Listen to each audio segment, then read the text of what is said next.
Welcome to the Appellate Division First Department. My notes indicate that you all have requested 5 hours of argument time, and I don't imagine that you want to stay here that long.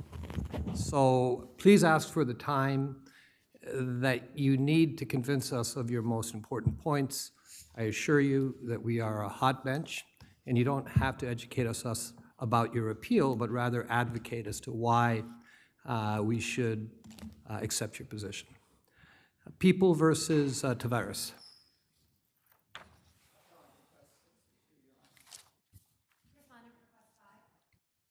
Six, 2, and 5. Diaz versus Brooks Shopping Center.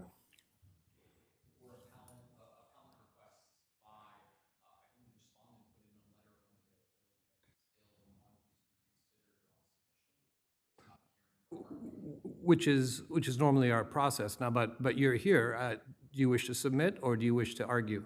I wish to at least present my 5 minutes. I'm not going to give you 5 minutes. I'll give you 2 minutes. M. Children, submitted. Suber versus Churchill Owners Corp. How much time do you want, ma'am? Churchill respondents, 4 minutes, please. On the second. You're the, yeah, so what do you want on the second appeal? 4 minutes? Okay, so I'm going to give 5-2 to the plaintiff, and then to the co-op 4, and to the sellers 4. So 5-2, 4, and 4. People versus Hector Carrera. Got it. 5-2, and 5. Welts versus Brown. Appellate, 5 and 2, please. Respondent 6. 5-2, and 5.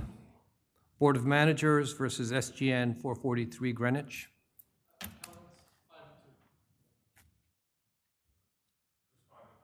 5-2, and 5. State of New York versus McNally Lindy. 5-2, and 5. Huguenot LLC versus Megalith Capital. Afternoon.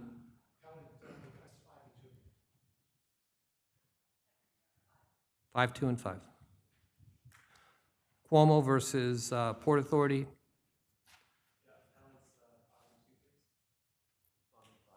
You got it. 5-2, and 5. People versus Egerbarn.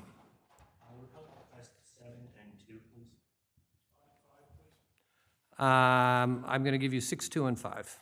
And finally, 591 Realty versus Carange, submitted. First case up is Joseph Tavares. And just one more matter of housekeeping as you're coming up. At 2 minutes, the white light comes on, so you know you have 2 minutes. Red light, 2 minutes later. Obviously, if you're answering one of the justices' questions, answer it. And then if the judges have more questions, they'll ask you. The light's for you folks, not us. It's Tavares. Thank you. Good afternoon, Your Honors. My name is Mark Zeno, and I represent Appellant Joseph Tavares. May it please the court. The court erred when it allowed evidence that months after the incident, Mr. Tavares did not answer the door when the police knocked. It erred again when it allowed the prosecutor to argue in summation that the failure to answer the door was proof of guilt. It erred a third time when it instructed the jury that it could consider the failure to answer the door. How would you respond to the argument that the error was harmless?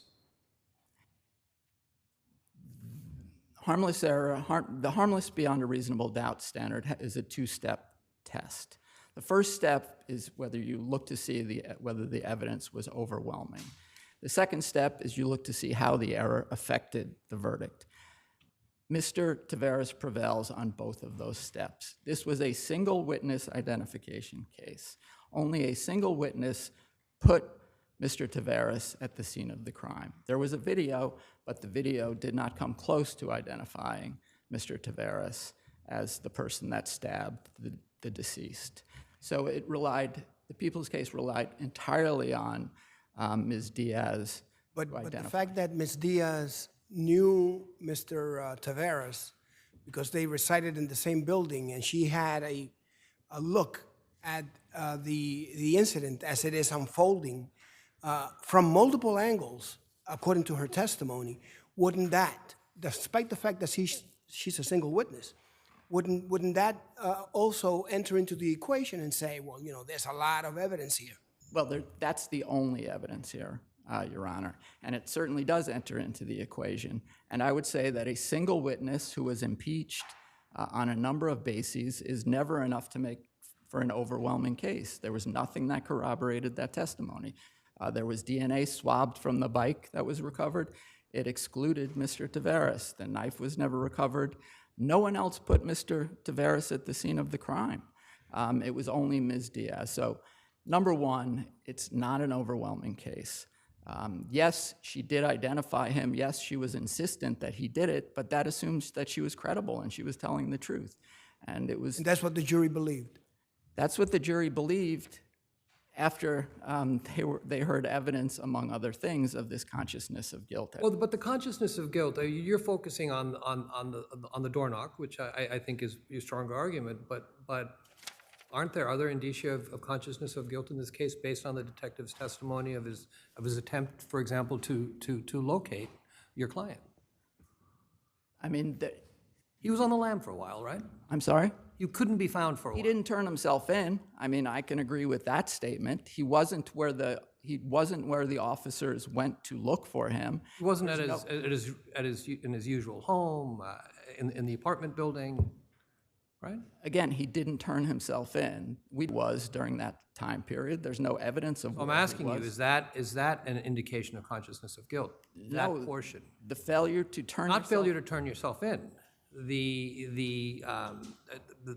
The fact that he disappeared from his home. Not without more direct proof as to where he was. Not without direct proof that he was avoiding arrest. This is not a case where. But could we take into consideration the fact that his son-in-law, stepson, Rivera, who was also charged with the murder, had already been arrested, and yet there was nowhere to find Mr. Taveras? Again, without any direct evidence that he was avoiding apprehension, we cannot conclude that it was flight. And in fact, that was not even charged below. That he was avoiding arrest. That was not. The jury didn't consider that. So I don't believe that we can consider that on harmless error analysis. You know, counsel, I know that you make arguments in the brief about why the defendant did not answer the door. My question is, the various explanations that you provide in the brief, were those explanations raised below? Well, the explanation that was raised below, and this is in response to the request for a jury instruction on consciousness of guilt, is that my client's lawyer said that he was innocent and he should not be required to come forward with evidence about why he didn't answer the door. And that's the same argument we're making here, that he had a right to, he had Fourth and Fifth Amendment rights not to engage with the police, not to answer the door, and he didn't answer the door. The question I think that my colleague is trying to get at is, was there an objection when the detective testified at trial regarding knocking on the door and no one answering, having to break in the door and then finding your client inside? Was there an objection to that testimony? The word objection was not used, but my client... So how was it preserved? How was it preserved? The people asked to admit the evidence. My client's lawyer said opposed the admission of the evidence. On what grounds? On the grounds that it was, again, as I said before, that he shouldn't have to prove his innocence, and on the grounds that it was inadmissible to prove his guilt. Wait a minute. That objection, was it made contemporaneously with the testimony, or was that objection made during the charging conference? There were objections at both points, and the word objection was not used. You could object without saying the word objection. Exactly. And the court said, why don't we sanitize is my word, not the court's word. Why don't we sanitize this and just say he was arrested at the apartment? The prosecutor, that was addressing my client's counsel's concerns. I just want to follow up on what Justice Mendez posed, because I was under the impression that there was no objection, that there was an objection, and I'm talking about not answering the door, right? That the only objection was the fact that the police broke the door down. No? No, and that's what I was just getting at. The court offered as an alternative that can't we just say he was arrested in the apartment? That was unsatisfactory to the people.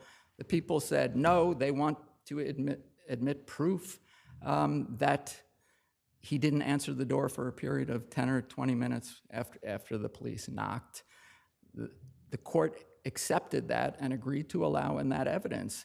The purposes of preservation and the requirement of an objection were served by that colloquy.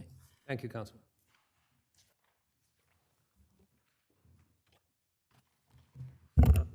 Good afternoon, Your Honors. If it please the court, Kate Trifon for respondent. If I may just address the preservation issue on our point to the door issue. So it was not preserved. It was the constitutional claims were not preserved and the state claims were not preserved. There were, again, to clarify, counsel made no objection, whether incorporated or by reference or outright, at the time that the people were requesting that certain testimony be introduced. There was a back and forth about the issue of warrants, and the people wanted to get out that the breaking down of the door and the arrest and the entry of the police and the ultimate arrest of the defendant was lawful because the police had warrants.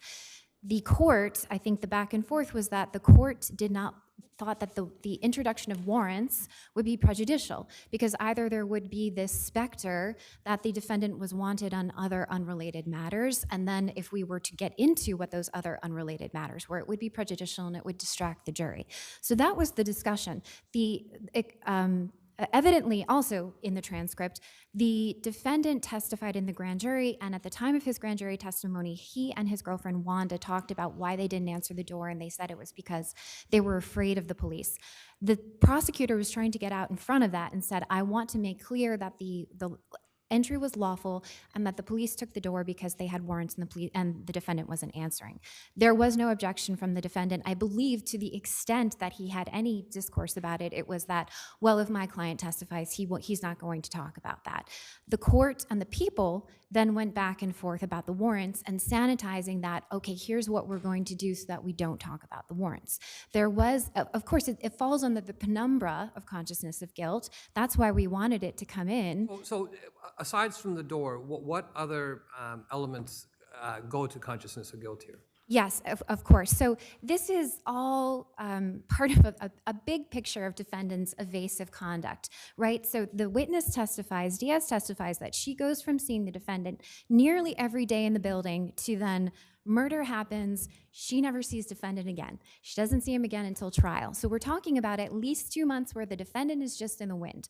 We have testimony from, I forget the detective's name, but he talks about in detail, he went to the defendant's apartment, he went to prior addresses, he talked to the defendant's girlfriend repeatedly at her place of work, at the apartment. He went to the defendant's family, the family's significant others. No one knew where this guy was. No one was talking about him to the police. We also have the evidence that his co-defendant and roommate and girlfriend's son was arrested very closely. I don't know the exact time, but I believe within a day or two of the murder. So, of course, the defendant knew the police were looking for him. Just because it wasn't direct evidence, and quite frankly, it's very hard to get direct evidence that the defendant knew the cops were looking for him, short of text messages or a phone call. This is what we had, and it's a course of conduct, and it completes the narrative that he fled, he knew the police were looking for him, and then the police knock on his door, say that they're the police, and he doesn't open the door. So it was unpreserved. It falls under, if not necessarily these exceptional circumstances that Conyers talks about, it is a totality of the circumstance that goes to consciousness of guilt. And then, of course, it is harmless error because we do have a witness, we have surveillance that shows that the defendant committed this murder. The very But can we say that the evidence is overwhelming? Your adversary says this is just a one-witness case. She's on the third floor. It's not clear. He's not saying that. It didn't say that, but that's the argument. I Can't understand. really see. I understand, Your Honor, but as the court is aware, of course, a one witness case does not mean that we were lacking in evidence. This witness happened to be incredibly strong. And just because she was the only one who came forward and testified, her testimony was unwavering. It was corroborated to the extent it could be by the surveillance video. And she was very forthcoming and she was very consistent in her testimony. So I would say that the evidence was overwhelming. Again, quantity doesn't equal quality, right? Did she also make a video of the events as they were occurring? She only started filming after the crime itself had happened. I think it's the aftermath of the ambulances showing up and the body on the street. It was not contemporaneous. And if there are no further questions about any of the other claims, we would rely on our brief and ask that this court affirm. Thank you. Thank you.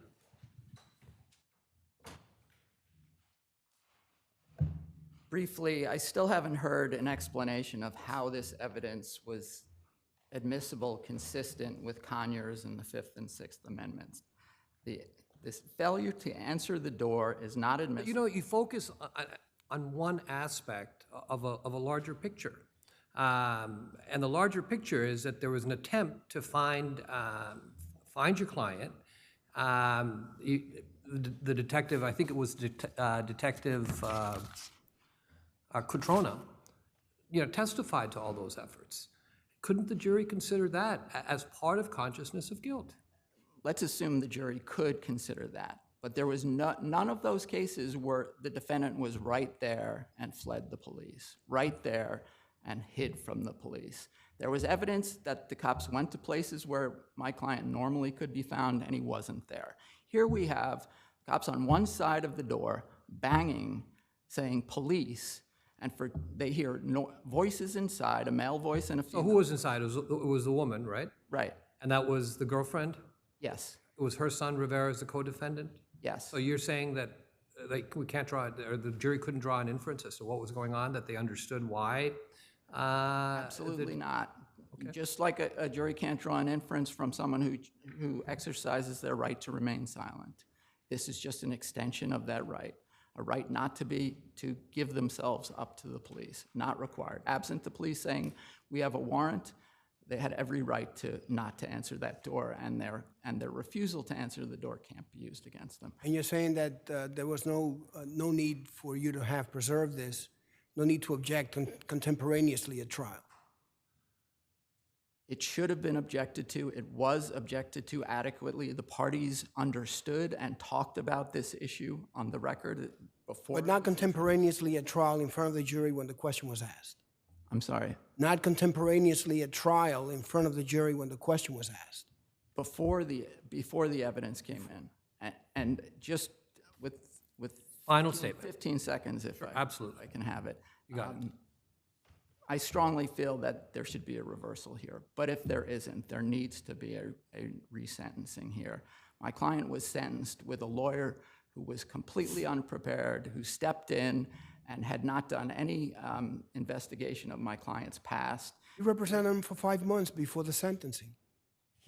I'm not making excuses for the lawyer. The lawyer should have been prepared to go forward. He wasn't. My client was represented by a lawyer at sentencing who could do no more than say, I think the sentence here is 15 years, the minimum here is 15 years to life. You should give him that. He made a 330 motion to set aside the verdict. But he did all not kinds of address sentencing. My client had a right to have an advocate address sentencing on his behalf. Thank you. Thank you both. Diaz.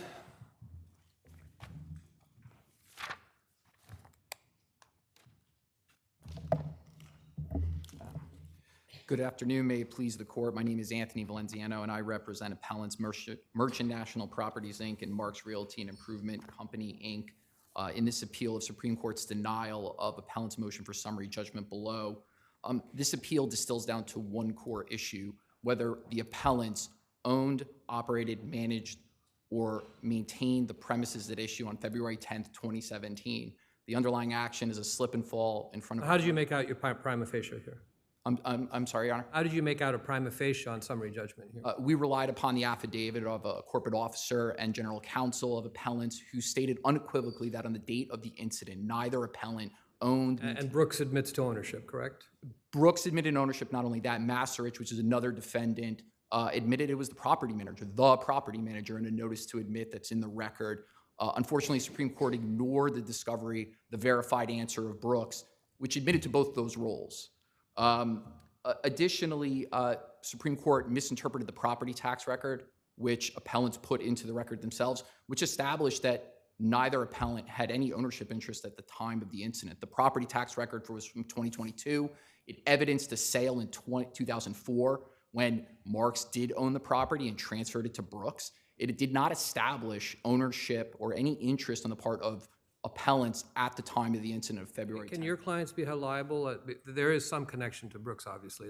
Can they be held liable as a member of the LLC? No, Your Honor, and this is where also Supreme Court misapplied the law under Section 609 of the LLC Act. The only connection to the property is appellants are 2 of 23 minority members of Dollarland, which is the entity that actually owns the entity that owns the property. This isn't a matter of corporate officers or directors participating in torts. And there's no allegation in the complaint that your clients... No particular allegations. Thank you. Thank you, counsel. Thank you. Suber versus Churchill Owners Corp.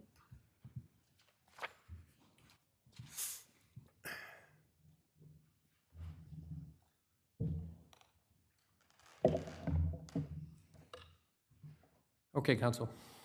Good afternoon, Your Honors. May it please the court. I am here representing plaintiff appellant, and the Supreme Court erred in finding under 3211A1 that the purchase and sale agreement constituted documentary evidence, and in so doing dismissed all causes of action. And so, for example, there's a breach of contract claim that is evident from the pleadings in the complaint where the road defendants failed to provide documents. Let's just assume, if we were to find that the contract does constitute documentary evidence, and I would submit that there's case law that suggests that this kind of evidence can be considered, are your claims barred by the various specific disclaimers in the contract?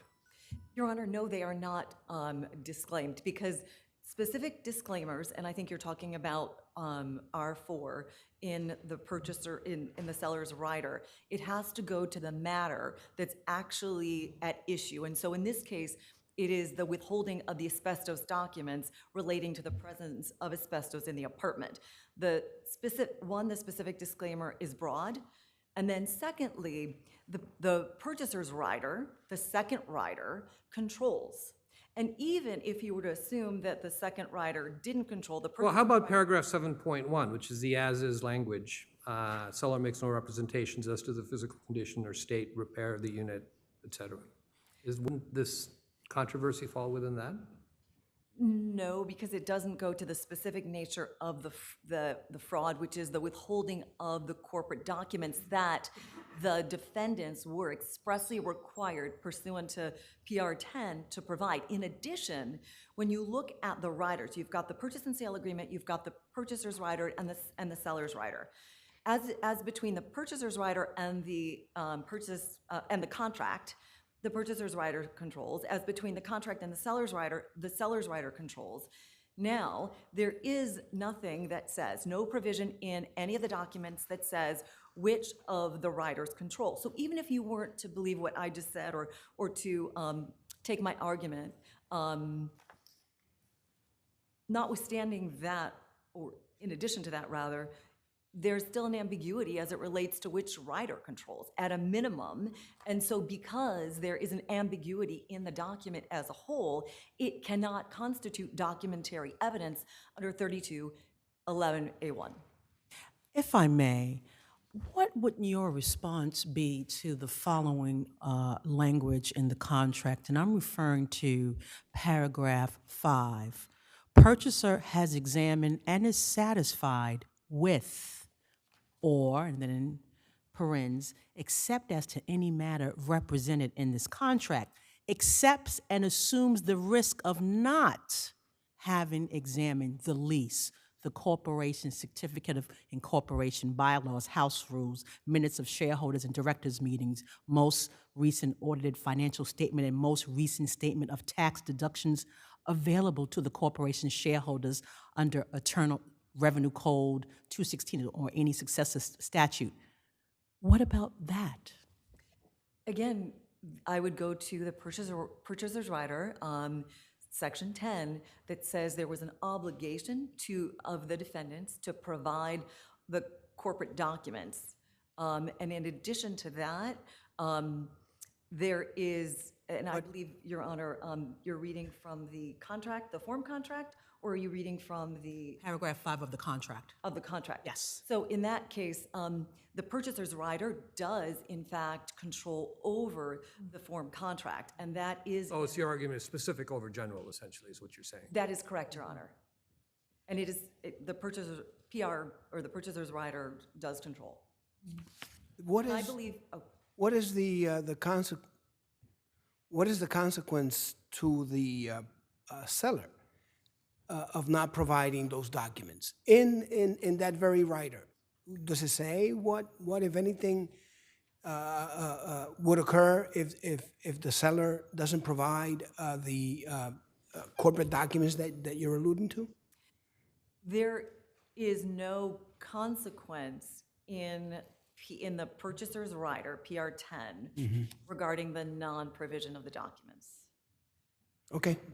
However, if I may, I mean, purchaser negotiated that provision so that the purchaser would have the benefit of those documents to make an informed decision about entering into the contract and then ultimately consummating the sale. You know, you have about 45 seconds left. Do you want to address the other defendant?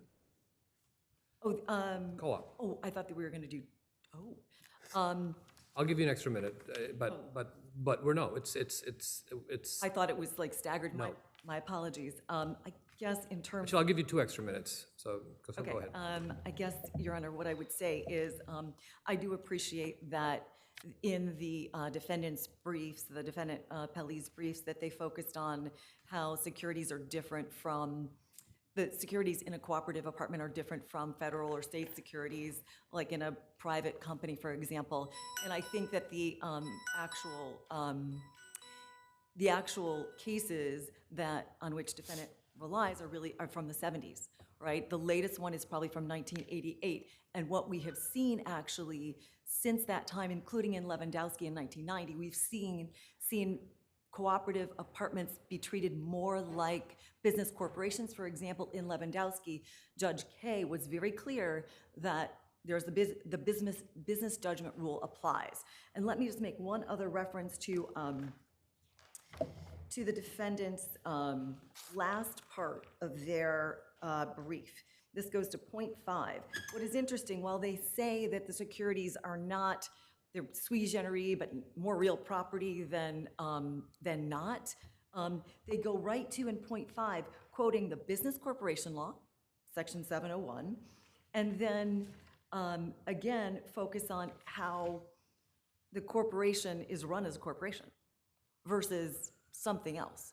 And so, while sui generis as a phrase... Did the co-op owe a fiduciary duty to provide these documents prior to the time there was a shareholder relationship? Your Honor, I believe that they did as a result. Is that consistent with our law?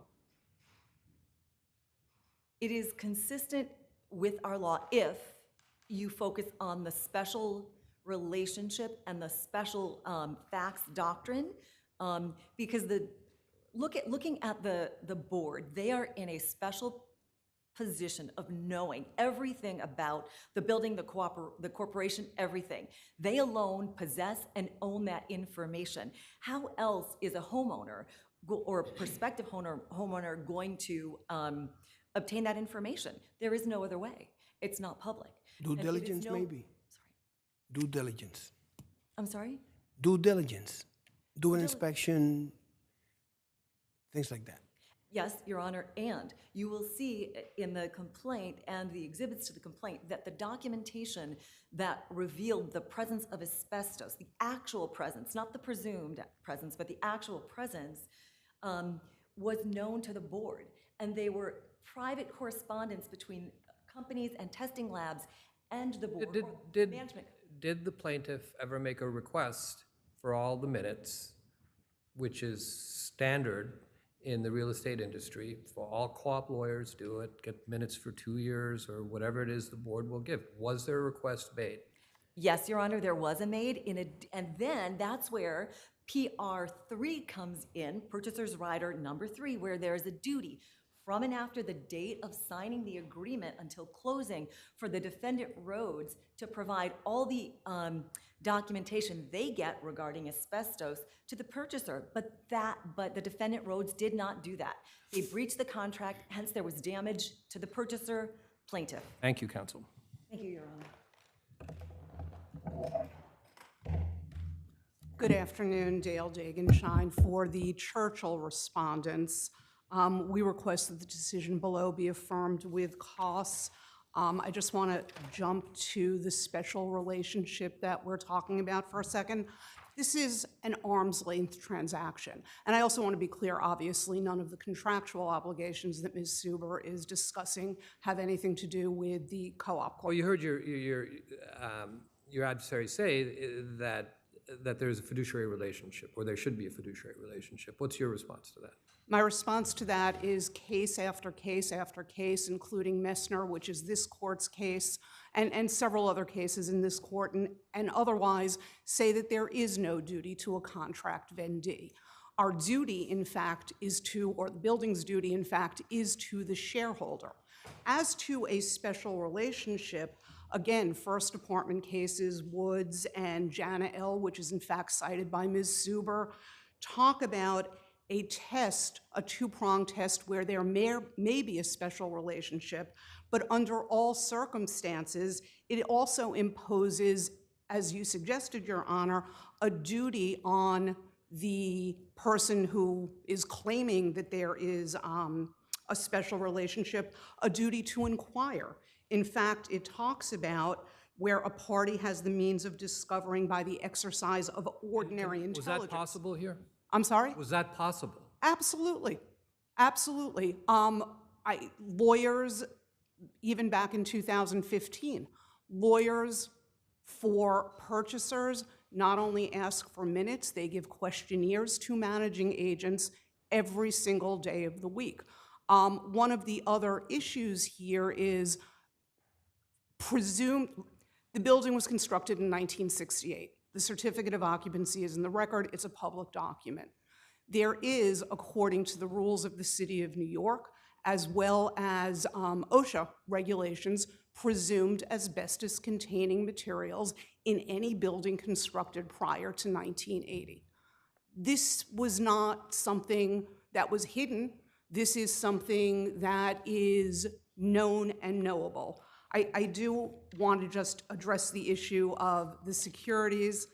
I will just say there's no reliance, and the proprietary lease, which talks about as is, the PSA, which talks about the fact that there's no reliance as a pure evidentiary admission, I think applies to the fact that there was no reliance, or could not be any reliance. In addition, there are no damages. But I want to turn to securities for a second. As to the securities, the cases that Ms. Suber is talking about from the 1970s, yeah, they are. They're the US Supreme Court, the Court of Appeals, the Second Circuit, and the First Department. And they all talk about the fact that the securities laws of 1933 and 1934 do not apply to cooperatives. And the reasoning behind this really is, and I think you can see it best in the Shore case, which was a slightly different issue, but it's cited in our brief. These are more in the nature of real property. Co-op apartments are not purchased as investment vehicles. There is no application of 10b-5. The other thing, So in and- essence, and- you're getting a property interest, which is reflected by the shares. correct, and it's a state of karma that really sort of clarified it and said under a will, when somebody leaves their securities to X and their residuary estate to Y, securities doesn't include the co-op apartment. That goes from their residuary estate. And the reasons for this, it does not change, I'll wrap up, by virtue of Lewandowski, or that it's a business corporation, or that the business corporation law applies. There's nothing else? Thank you. Thank you, Your Honors.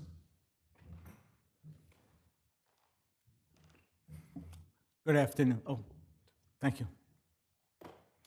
Good afternoon. Richard Class, I'm the attorney for Judy and Edward Road. So how do you respond to the argument, in essence, that we should look to the riders, which are more specific than the general language in the contract, as is, et cetera? Actually, the specific disclaimers are throughout the entire contract. The general disclaimers are supplemented by the specific disclaimers, and the case law says that we look at the specific disclaimers. And the rider even says in it that the seller's failure to send any such notices is not deemed a default. And as the appellant just admitted, that there's no default if the seller didn't provide any notices that she may have received or not have received from the co-op board, and it Was there did not even a survive demand? title. Was there a demand for notices or anything like that? No, there's no demand. There's no claim. There's no claim. There can't be a claim for thwarting active concealment. The seller's silence does not lay a basis for fraud. That's the case law. So the fact that the seller may or may not have received any notices for the co-op cannot lay a basis for this action. And the Justice Headley did make the right decision in the Supreme Court, relying upon Simone versus Homecheck in dismissing the action pre-answer based upon the contract and the disclaimer provisions which are set forth in the contract as is, as well as the provision that Your Honor read, which says that the buyer relied upon whether she decided to read the minutes and the notices from the board or assume the risk of not reading those, and those were available. And I think that what Respondent Counsel submitted to Your Honors in her statement is equally true, is that it's routine that buyers in exercising due diligence do read minutes and do read documents from boards as part of the due diligence in purchasing an apartment. And I think that the buyer cannot claim that she relied to her detriment upon anything that the sellers did or did not disclose as part of the purchase of this apartment. Can there be, as a matter of law, reliance based on the specific disclaimers here? I'm sorry. Reliance. Can there be reliance for a fraud claim based on the disclaimers? No, not based on this contract. This contract specifically had disclaimers that she was not relying upon the roads. Thank you, Your Honor. Thank you. 2 minutes, counsel. Your Honors, let me go to the timing. So the plaintiff appellant, the purchaser, absolutely did do the due diligence, look at minutes and documents that were provided by the board, including the House rules. So that's not the issue. The issue is that subsequent to the signing of the contract, there was a covenant, PR3, putting upon the defendant Rhodes a duty to give the purchaser documents from and after signing through to the closing. The defendants did not do that. That is a breach. That is a breach of a contract. And well, when you look at the language in the agreement, there's no, in the contract, the form contract, there's no, you can't adjourn. You know, the problem with the arguments you make is all the information was there for the asking. And it seems to me that what occurred is that there wasn't, as my colleague suggested, sufficient due diligence before the purchase. So, Your Honor, may I ask you a question? So you've negotiated. I don't answer questions. Okay, let me pose a question for the court. No, you don't answer questions. Well, it A meant. rhetorical question. Rhetorical question, if I may. So you have done your due diligence, you've worked with a lawyer to do your due diligence to enter into a contract. Then, in order for efficiency, the parties bargain for an obligation on the part of the sellers to provide the documentation necessary to continue that diligence because they're in the best position to receive it. And then the seller decides not to provide that documentation that they have contracted themselves, obligated themselves to provide. Is that an incidence where the purchaser is not being diligent? I don't think so. I think it is a classic breach of contract of the defendants. And the specific disclaimer, one last thing, the specific disclaimer in the seller's rider does not control. The purchaser's rider controls. The purchaser's rider was the last rider added to the contract. So contract, then seller's rider, then purchaser's rider. Purchaser's rider controlled. If the court were not to believe that, then you'd have to look at the integration clause. But you have two integration clauses, one in the seller's rider, one in the purchaser's rider. And the seller's rider, it controls. Purchaser's rider, it controls. You know what? At a minimum, there's an ambiguity that requires being sent back to the Supreme Court in furtherance for further action by the Supreme Court. Thank you. Thank you all. Thank you, Your Honors. People versus Carrara.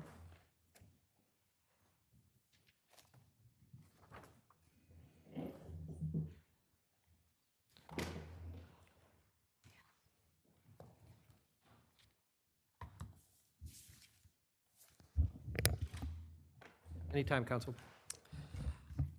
Good afternoon, Your Honors. Victorian Wu, Office of the Appellate Defender for Mr. Correa. For decades, this court's precedent has been clear that if the defense chooses to present evidence to the grand jury, the prosecutor must instruct the jurors that the burden of proof never shifts. Here, by failing to give this essential instruction to the grand jury, the prosecution deprived the jurors. You know, those are strong arguments, no question. I mean, no question. But how do we deal with the waiver here? The appeal waiver, Your Honor? Yeah. So the appeal waiver here was invalid for multiple reasons. I think the primary reason is that in attempting to explain the scope of the waiver, the court told Mr. Correa that aside from 4 issues, quote, all your other appellate rights are gone, end quote. So that is clearly a legally incorrect statement, and that misadvisement makes it impossible to render the appeal waiver here knowing, intelligent, But there was a written waiver signed, right? So the written. Was the written waiver, my recollection is that it was signed after defendant acknowledging he consulted with counsel, no? So the written waiver here cannot render the appeal waiver valid for multiple reasons as well. In particular, the court did not confirm with Mr. Correa that he actually understood the substance of the written waiver, which this court and the Court of Appeals have held is essential in an appeal waiver colloquy. In addition, the written waiver here did not clarify that aside from the 4 specified issues, there were other issues that would survive the appeal waiver. So it simply did not correct the court's legally incorrect statement made during the colloquy.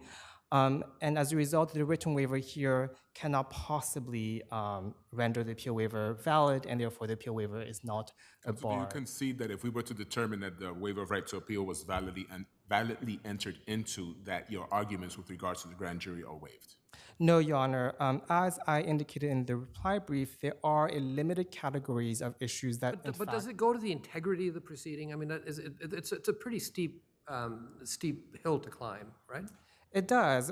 It is a steep, I mean, it is a narrow category, but here precisely because an instruction on the burden of proof is so essential, its absence does eviscerate the integrity of the proceedings. This court has held that in the absence of this instruction, the grand jury does not have an adequate statement of the law to make a decision on the issue. Without an instruction on the burden of proof, this court has said it is inconceivable that the grand jury could properly evaluate the evidence. So this holding from this court's decision in 1996 clearly demonstrates that without this instruction, the integrity of the grand jury proceedings were impaired, and for that reason, the dismissal should have been dismissed. Is it your position that when this instruction is omitted, that that proceeding is fatally flawed? That is correct under this court's precedent from 1996. I mean, the grand jurors do not know who has the burden of proof. If the defense chooses to appear before the grand jury and testify, they might well have a question about, well, now the defendant is here before us, what else has he got? So it is essential for the prosecutor as the legal advisor to the grand jurors to then instruct the grand jurors that no, the defendant does not have any burden to disprove anything. So the absence of that clarification could then lead the grand jurors to make an assessment of, well, how much evidence did the defendant present? And if we don't find there to be enough evidence, then maybe we should return an indictment. So that is clearly improper, and that is why this court has emphasized that a proper instruction on the burden of proof not shifting is essential to the integrity of the grand jury proceedings, and its absence therefore The impairs. absence of that instruction, is that an overall pattern of bias and misconduct that is pervasive and typically willful, or is that an instance of misconduct? So I don't think it's the quantity of misconduct that controls, it's the impact it has on the integrity of the proceedings. Here, given that this instruction touches upon a fundamental legal principle without which the grand jurist cannot discharge its function, its absence, in my view, does eviscerate the integrity of the grand jury proceedings and requires dismissal. Well, one error, your position is Correct. sufficient to affect it. Because under this court's precedent, this court has taught and explained that its absence leaves a grand jury without a statement of the law adequate to guide it on the issues under consideration. Given that holding, I just don't see how its absence doesn't affect. What's the strongest case on that point? The strongest case is this court's decision in matter of report of 10th Special April to May 1994 grand jury from 1996. The citation is 233 AD 2D 111. Thank you, Your Honors. Thank you. Good afternoon, Your Honors. Michael Tarburton for the people. As to the grand jury claim, Your Honors, the cases that the defense cites in this for the proposition that this burden shifting or burden proof charge is essential are all cases that have to do with grand jury reports. The standard of proof for that is preponderance of the evidence. It's not the very low reasonable cause standard. That's why the Second Department in People versus Lopez said that these cases don't apply. So all of these cases, they're perfectly correct as far as they go applying to grand jury report cases, but not to indictment cases such as this one. Wouldn't you agree that a failure to instruct as to who has the burden, defendant never has the burden, right? Failure to instruct that, doesn't that go to the very heart of the proceeding? No, Your Honor, it doesn't, because which is why, for example, the criminal jury instruction model charge for grand juries does not include not only a burden shifting charge, which might apply when the defendant testifies, but a burden proof charge to begin with. Instead, it has a standard of proof charge, reasonable cause, and of course legal sufficient evidence. Because that standard is so low, and after all, this is an investigative proceeding. That's the ultimate question the grand jury has to answer: is there reasonable cause to indict anyone? So it doesn't, in that case, doesn't particularly matter where which test evidence, where the evidence came from, which witnesses provided it, what side. There are no sides in that sense. Particularly, Your Honors, even if there had been some requirement for a burden of proof or burden shifting charge, it wouldn't have mattered in this case. In this case, this is a simple case where both witnesses agreed on almost everything except the essential facts of whether the victim charged him with a knife and whether the defendant punched him, right? And the ownership of the television. But I don't think that's fully fair, because there was questions about the victim's lack of criminal history, sort of bolstering his credibility. I mean, there were errors. The question is whether they were so pervasive that it goes to the integrity of the proceeding, right? Sure. If just addressing first whether those errors or whether any of this, the absence of a burden shifting instruction had to do with anything. Under the facts here, the only possibilities were the victim was lying or the defendant was lying. There was no possibility. The jury didn't need to be told, well, if you decide that the defendant wasn't telling the truth, you still have to find a reasonable cause. Because of necessity, if the defendant was lying, then not because he was lying, but simply because of the facts in the case, the victim was telling the truth and there's a reasonable cause. If the victim wasn't telling the truth, then the defendant was telling the truth. There was no third possibility. So it's either one or the other. So there's no need for the jury to hear, well, if you don't believe him and you don't believe the victim, then you still have to find reasonable cause, that was obvious in this case. There's no third possibility logically.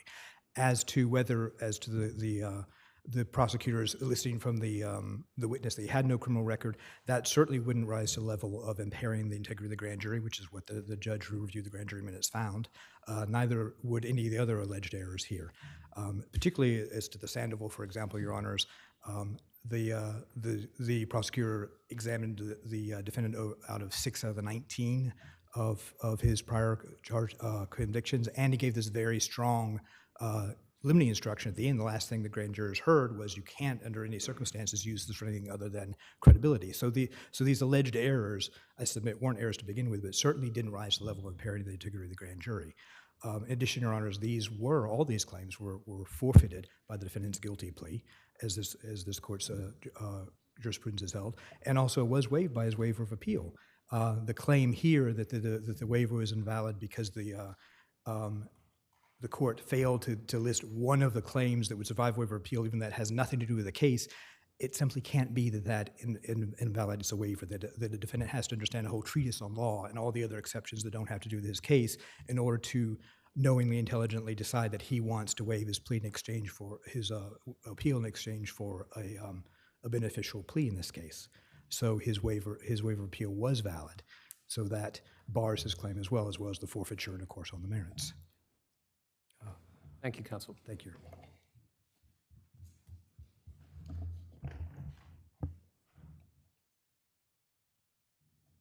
You may proceed. Just briefly, Your Honors, I think respondent has argued that the cases that we have cited are not applicable here because they involve grand jury reports. And they cite a second department case that says that the standard of proof for a grand jury report is different from an indictment. But in fact, I've cited a case in my reply brief that from the second department that was subsequent to the decision that respondent has cited that in fact clarified that the standard of proof is the same for a grand jury report as for an indictment. In any event, the court below already found that the prosecutor erred by failing to give the burden shifting instruction. So the question on this appeal is whether that was sufficiently harmful as to require dismissal in the indictment. And here it was, because as respondent concedes, this was a he said situation before the grand jury. And because the prosecutor never clarified to the grand jurors that the defendant does not have a burden of proof, the grand jury could have returned an indictment simply because they thought the defendant did not present sufficient evidence to prove his innocence to the grand jury. That is patently incorrect and should not be allowed to have happened. So therefore, this absence of this instruction was prejudicial to Mr. Correa and requires dismissal of the indictment. What was your client facing if he had gone to trial in this case?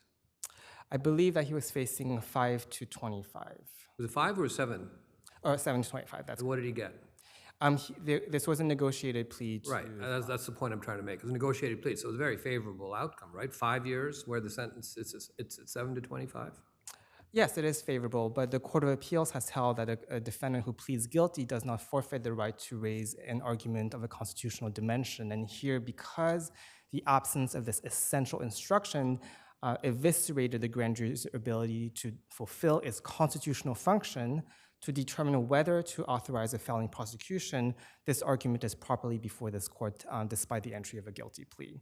And finally, the appeal waiver is not valid for the reasons I've laid out, and even if it was valid, the argument here does fall within a narrow category of issues that would survive an appeal waiver and therefore is properly before this court on that basis as well. Thank you, counsel. Thank you both. Welts v. Brown.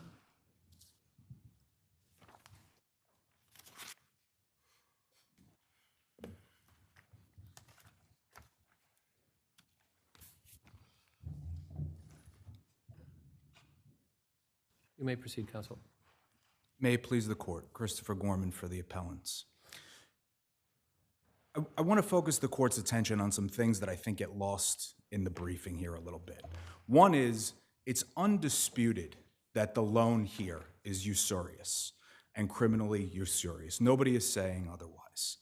Was the original loan, which was the basis of the where the lien was received for 571 Acad Street, was that void ab initio? There's much that's made of that in the briefing, Your Honor. Just yes or no, was it? The answer is, as it's pled, we do not plead that the initial loan was usurious. Because you can't. But it doesn't matter, Your Honor, and I'll tell the court why it doesn't matter. Because it's the modified loan is usurious. Everything bad that happens here that we complain of in our complaint stems from the usurious loan, which is modified. And that's the modified loan that results in the loss of the collateral and then the transfer of the property away. Whether or not the initial loan is usurious is irrelevant. So you're saying that a loan that is not usurious at inception, and then there's a modification that makes it usurious, then relieves the person of any obligation under the original loan? Your Honor, and that I think really gets us to the statute of limitations argument here. The answer is yes. The answer is the loan is void from at least the date of the modified loan that is usurious. Well, that's one argument, right? But I think the argument you're making is that it's void from inception. It doesn't matter if it's void from inception, because we have them all of the bad things, again, that we complain of in our complaint stem from the usurious loan. That's just not accurate. That's a legal conclusion, but the bad things stem from the original loan, which was the basis which plaintiff pledged his interest. Right. And then we commit to a usurious rate of interest, which the lender agreed to provide to us, a usurious rate of interest, and then the collateral gets surrendered back to the lender after a default on the usurious loan. But it doesn't matter whether or not the initial loan is usurious or not. Is there a case that supports that position? Tinter versus Sack. This court's decision in Tinter versus Sack is controlling of the outcome of this appeal. Tinter versus Sack addresses every single issue that is brought up in this case. It was a modified loan. The collateral that was given was usurious at the time of the modified loan. Tinter versus Sack very clearly delineates. You have claims for monetary damages and you have claims for return of collateral. The claims for monetary damages get a 1-year statute of limitations. The claims for return of the collateral get other statutes of limitations. In this case, because we are seeking to quiet title, that statute of limitations is 10 years. But the gravamen of your claim is, at least what you're saying, it's not the original loan, it's a modification, is void ab initio. So it sounds like it's not a quiet title claim at all. It is a quiet title claim because the court unfortunately seems to have gotten lost in this. It does not matter what so if it becomes void ab initio from the time of the modified loan, so what? That's what happened before the complaint was filed. And we're quieting title because we transferred the property back to the lender. The lender signed a deed to itself and then further transferred the property. That's why we are trying to quiet the title. The Court of Appeals has made it abundantly clear for 200 years in a lot of cases that are cited in our brief that the conduct that's at issue here is the exact sort of conduct with respect to usurious loans that we're trying to avoid. All of this was done very deceptively. There was Also, in Tinter versus Sack, it did sound familiar. My understanding is that the loan there was usurious from the start. No. The loan there is usurious when the borrower provides $400,000 in collateral upon a modification. So it's your position that in Tinter, the original loan was not usurious? My position is that in Tinter, the modified loan is what is usurious. That's answering your question, not mine. I don't know if the initial, I believe that the initial loan was not usurious in Tinter. I think you're wrong, but the case is there. We'll read it again. Tinter is controlling this. The respondent is pointing to this court to authority in the second department, in the federal courts. The court needs to focus on its own authority, on the Court of Appeals authority. Tinter versus Sack is what controls the outcome of this appeal. If there are no further questions. I have one. So since you're talking about the first department, what is your answer to the Brest case, B-R-E-S-T, where this court indicated that the principle that an obligation valid at its exception is not invalidated or tainted with usury by a subsequent usurious transaction applies regardless of whether the subsequent transaction is civilly or criminally usurious. So what about that? Respectfully, Your Honor, keep keep reading a little bit more. And what it says is, what it says is the modified loan is nullified.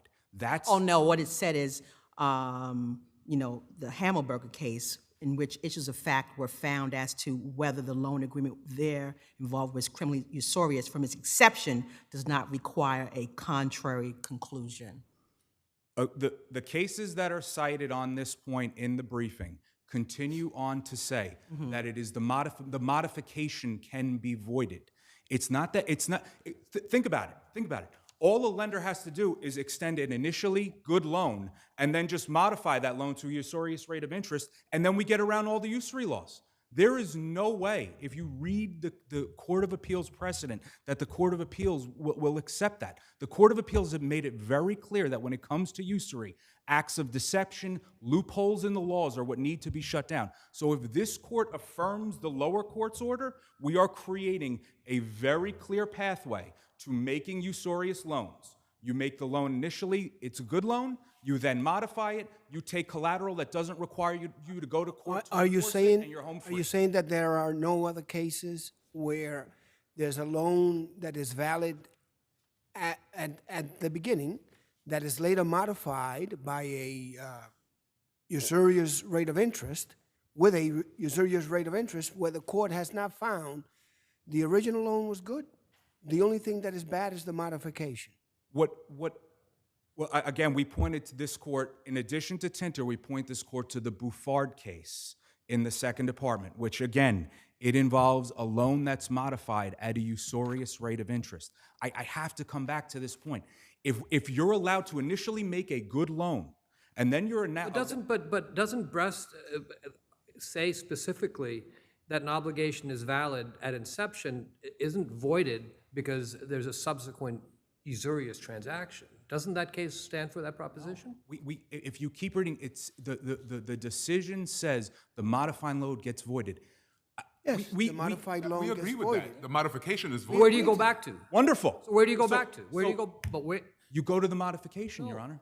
You go to the Go modification. back Now, to the original loan. So what we're talking about maybe is a difference in remedy, Your Honor. I think the remedy is that the loan is void. It is void from inception. That is what the Court of Appeals Authority says.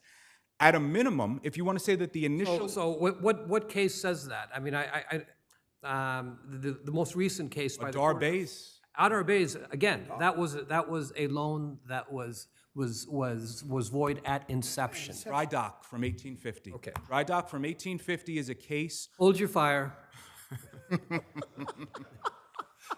and we'll do it again in a few minutes. Fair enough, Judge. Oh, my God. Counsel. you may David proceed. Walkenstein, Your Honor, on behalf of Respondent Eileen Brown from Fidelity National Law Group.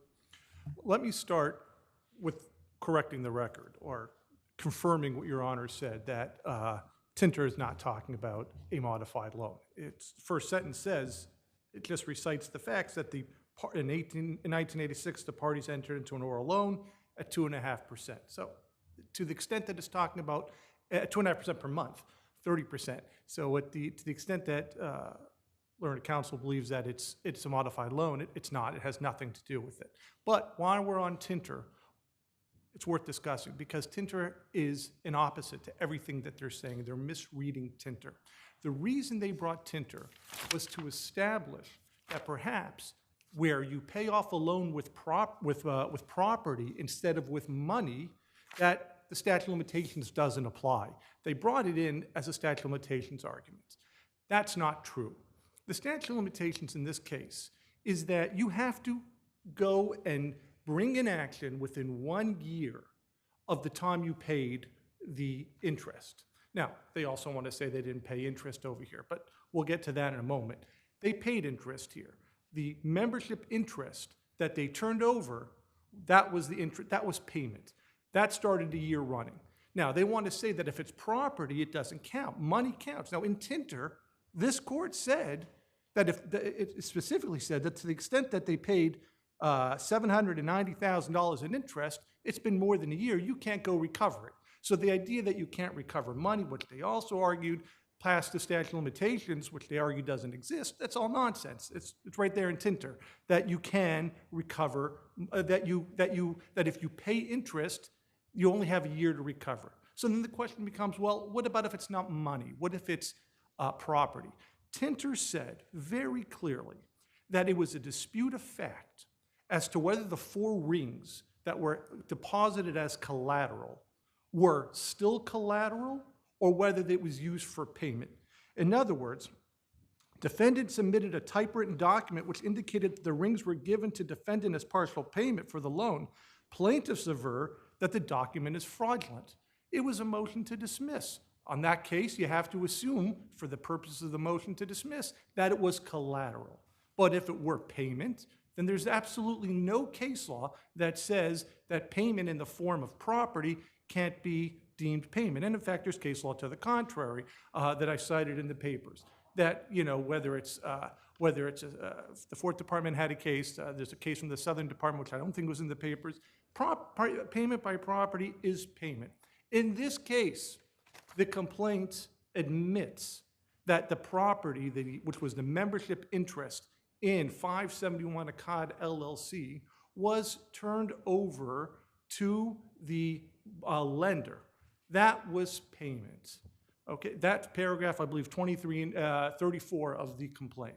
They said it was converted. There's no allegation that that conversion was improper other than it was pursuant to a usurious agreement. In other words, had there been no usury, the borrower had every right to convert that collateral to payment. That was done here. They kept it.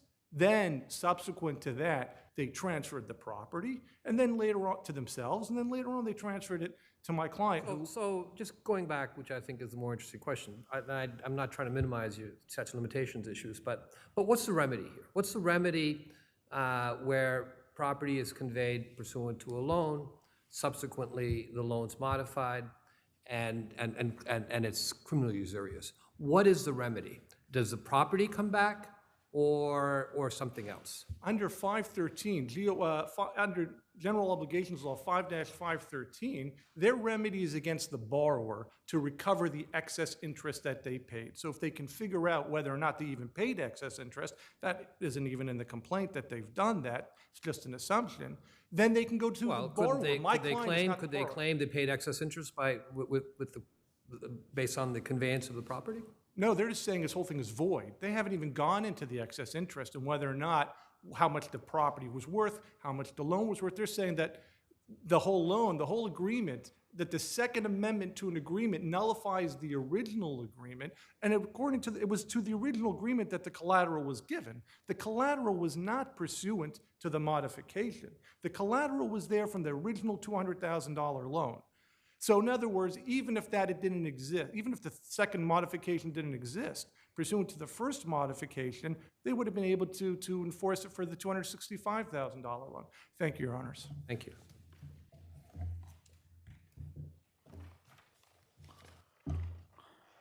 I think Your Honor hit the nail on the head. This is about the remedy. And so the remedy, if you look... But the remedy seems to me that there is a party here that, based on your allegations, is responsible for charging interest that violates our criminal laws.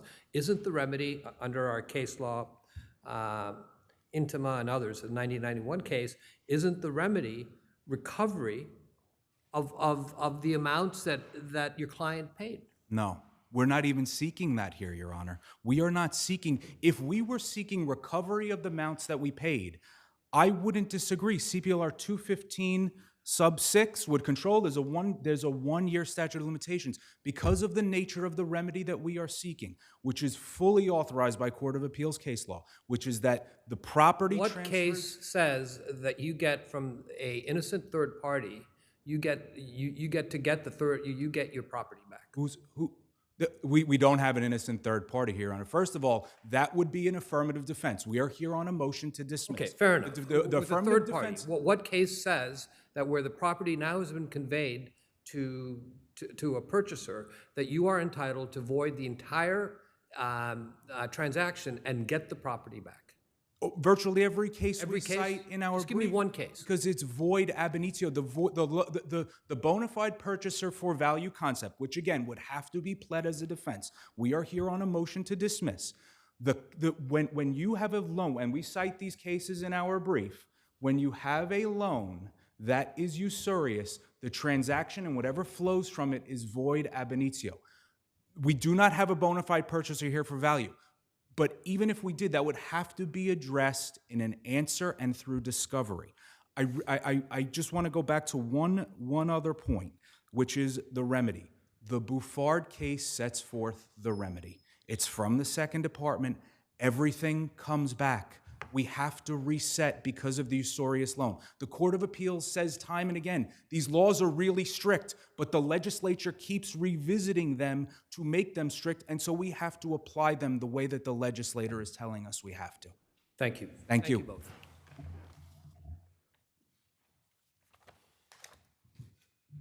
Board of Managers versus SGN 443.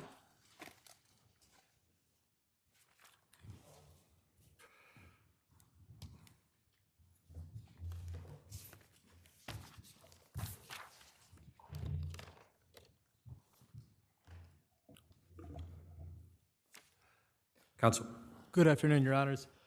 The appellants respectfully submit that the motion court erred in denying the motion to dismiss the fourth and fifth causes of action, which were predicated on DCL sections 273 and 274, or I should say the former, respectively. First, the motion court erred in that the allegations that the distributions were made without fair consideration, and while the sponsor was insolvent and or with unreasonably small capital, are speculative and conclusory. As the court has held in prior similar cases, such as the Loft Condo case or the Carlisle LLC versus Quick Park case, where the allegations of the equity distributions were made without fair consideration are speculative and conclusory. Counsel, aren't all equity distributions made without fair consideration? I would respectfully disagree that they're all made without fair consideration, because obviously they can be used to pay off an antecedent debt, or they simply may be used, like as they were here, based on capital contributions that fairly inadequately pay off. Let's just play that out. I mean, and I understand we have a case that says to the contrary, but essentially all that's happening is that the LLC parties are getting a pro rata distribution in accordance with their equity interests. Isn't that simply not? There's no consideration there for that. Oh, again, I would distinguish consideration versus fair consideration, as the law sets forth that fair consideration can be based, again, by paying off a loan or an obligation or some interest in property. Just to the general idea of consideration, I think that, again, that goes to the timing of the consideration. So if someone were to get consideration at one point in time and then years or months or whenever later, they would receive the consideration from that they lent out. So I think that's more of a timing issue, but I don't think that What about with respect to the actions, the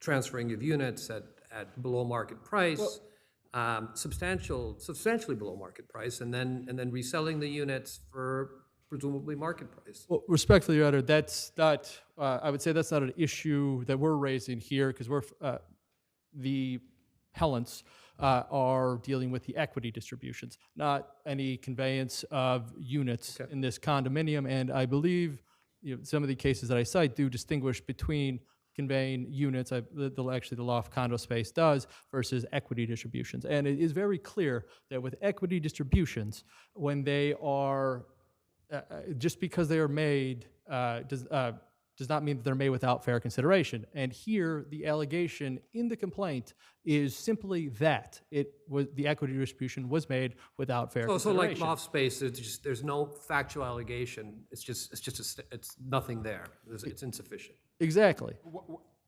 I'm still at a loss. What are you supposed to allege when there is no consideration for an equity distribution?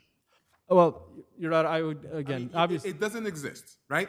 In this particular circumstance, it's an equity distribution. There is nothing in terms to allege. So you allege it's lacking, and you're saying that that's a conclusion. But there's nothing else to say. What else is there to say? Well, again, as I noted in my brief, I think that the court has been quite clear that, at the very least, the general pleading standard that you can't have conclusory and speculative allegations. I know we referenced the heightened pleading standard. I would just say that it's Well, there's strictly a thin line enforced. between conclusory and nothing else to allege. Well, and respectfully, Your Honor, the CPLR allows for a device to obtain pre-litigation discovery, which, and frankly, I think every party has There's no a due discovery in the world diligence. that's going to change the fact. There's no consideration for equity distribution Well, isn't the... in this case. Well, all right, that's a good point, Your Honor. I would say then that, I mean, there is, unless you're able to establish that there's no fair consideration based on the equity distribution, but that's also which goes to my second point, which is the timing of the timing of the transactions, the timing of the distributions, because this is a key point. We can't, but those decisions couldn't be made on this record. I mean, that's something that would have to be explored in discovery, in terms of what happened. It may be a perfectly valid transaction. In terms of the timing, Your Honor? Yeah. Well, again, we're just simply going based on the allegations in the complaint and, the documentary evidence that we submitted. So if we're looking at, and this is, under the former 271 for insolvency. So if we're focusing on that, I can address that later on. No, finish up your Okay. thought. Well, if we're focusing just on the timing issue, and the cases that we cite and plaintiff cites, they focus on the idea that, were these distributions made at a time where they were aware of the defects, or before the defects they were made aware of the defects? Because here the fact is that the distributions, based on what's been alleged, were made in between 2014 and May of 2019, and the May of 2014-19, $500,000 was left in the reserve fund based on the recommendations, or based on the certification of appellant's architect, who's a defendant in this case, and so they left $500,000 in the reserve fund based on their representation. Then, more than a year later, is when they were, according to the complaint, notified of these defects. More than a year later, and that is when, according to the complaint, that is the point in which the amount necessary to obtain a permanent certificate of occupancy was, became more than $500,000. Thank you, counsel. Thank you.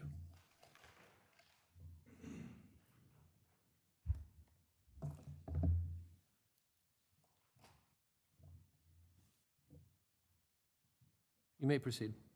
May it please the court, my name is Nathaniel Benfield of Hogan Levels US LLP, appearing on behalf of Plaintiff Appellee, the Board of Managers of 443 Greenwich Street Condominium. This appeal only relates to constructive fraudulent conveyance claims. Sponsor argues that a heightened pleading standard applies to such claims, but he can't point to a single case supporting that. Well, let's deal with the equity distributions. I mean, there is loft space case which says that some facts have to be alleged. What facts have you alleged here? Mindful of the questions we've been asking. Yes. So we allege that the transfers in questions were made to the other defendants pro rata in accordance with their equity interest in the sponsor. Now, so that's presumably just there's no consideration for that, because that's just a pro rata. It's just a mechanical formula that's being applied. Correct? That's right. And opposing counsel suggested that it could be used to repay intestinate debt. That's not true. An equity distribution is made in accordance with your interest in the entity, is not made to repay an intestinate debt. So how do we That's deal simply with the not loft what we space allege. case? How do we deal with the loft space case? Yeah, so the loft space case is a short opinion that does not provide what was actually alleged by the plaintiff in the case. I submit the more relevant case is Lower Condominium, which was decided by this court 3 years later. In Lower Condominium, a condo board alleged claims against a sponsor and its principals due to construction defects like we have here. And with respect to fraudulent conveyances, the lower condominium alleged that the conveyances were distributed to the individual defendants as pro rata proceeds of their equity interests in the sponsor. The board makes the same allegations here, almost word for word. In Lower, this court found that the plaintiff stated a claim for constructive fraudulent conveyance, but not actual fraudulent conveyance. Same situation we have here. We're bringing a constructive fraudulent conveyance claim on essentially the same facts, so we submit we should get the same treatment. So you're saying that we should follow Lord which is more specific than the loft space case. That's right, Your Honor. Loft space just says that only the conclusory allegations were made. I don't know what the allegations were in that case. Lower condominium, it makes clear what the allegation was. We have the same allegations here. Anything else, counsel?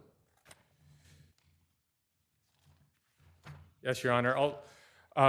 I'll turn to the insolvency allegations. Sponsor argues that sponsor's reserve somehow proved that sponsor was solvent, but this is obviously not the case. The board does not need to allege that sponsor held $0 in assets, just that sponsor's liabilities were greater than its assets.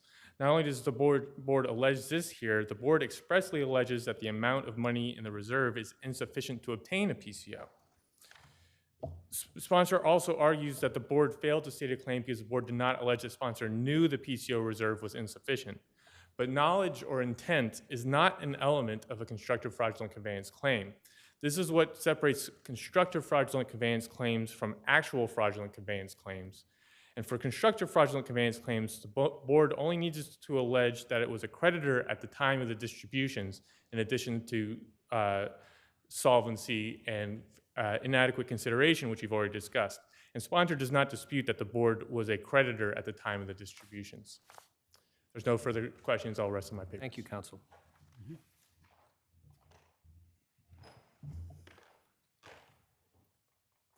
Quickly addressing the insolvency issue, and I will raise the Carlisle LLC case, which this court decided in 2018, where it held dismissed DCL claims based on the fact that plaintiff alleged asserted all the relevant claims based upon information and belief.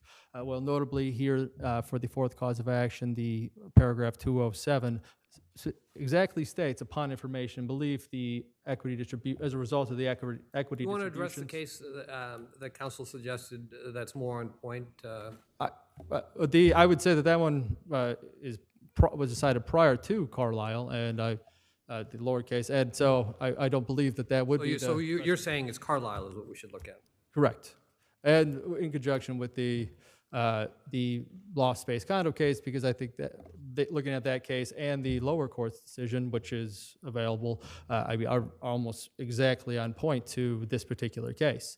And the only difference with the loft space condo case is the fact that they denied denied the dismissal of the 274 claim based on the fact that the sponsor had actually transferred the reserve fund over to the condo board rather than retaining it themselves as they were required to do. And then again, I just really want to emphasize again, the timing is important here. Getting to the timing of the transaction is important. If you look at the Hope Street case, the Chocolate Factory condo case, and the Park Slope condo case, those claims were all denied on a motion to dismiss or certain portions of the 273, 274, where the conveyances or the equity distributions were made after the board was, or after the sponsor was notified of the defects with the condo. And here is distinguishable because the equity distributions were made over a year before they were notified of any defects with the condo. Thank you. Thank you.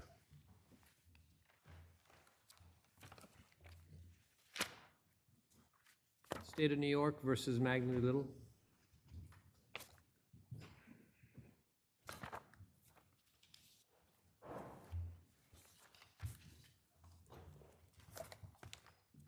You may proceed, counsel.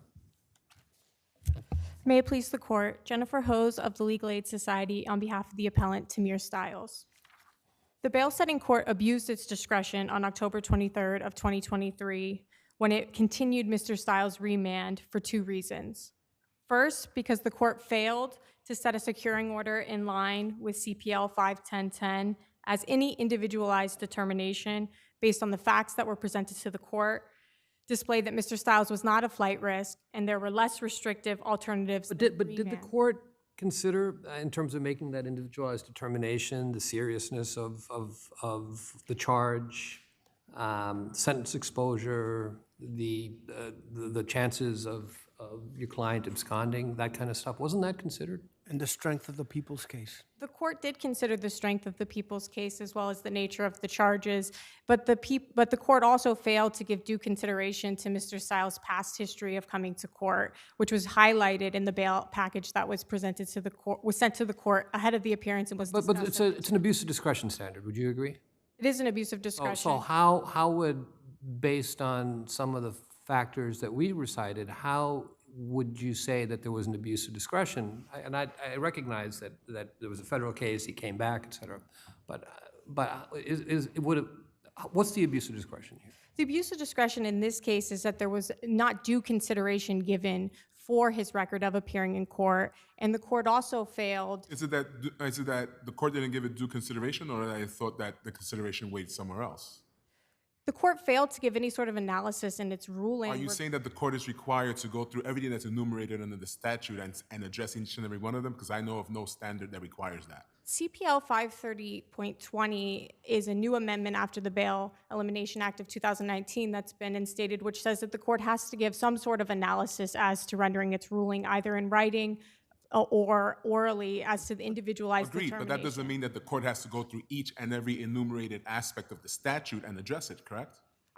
That's not my argument that they have to go Okay, through a good. ritualistic reading. My argument is that in the face of a thorough bail application that goes through Mr. Stiles' community ties, his past history of coming to Well, that's court. the very thing that you're poising your position as being very thorough, and I'm not saying that it wasn't. But the prosecution that has what I think they think is a thorough argument as well, right? In terms of the strength of the case, in terms of his history. So the court weighs it and comes to a conclusion. What's wrong?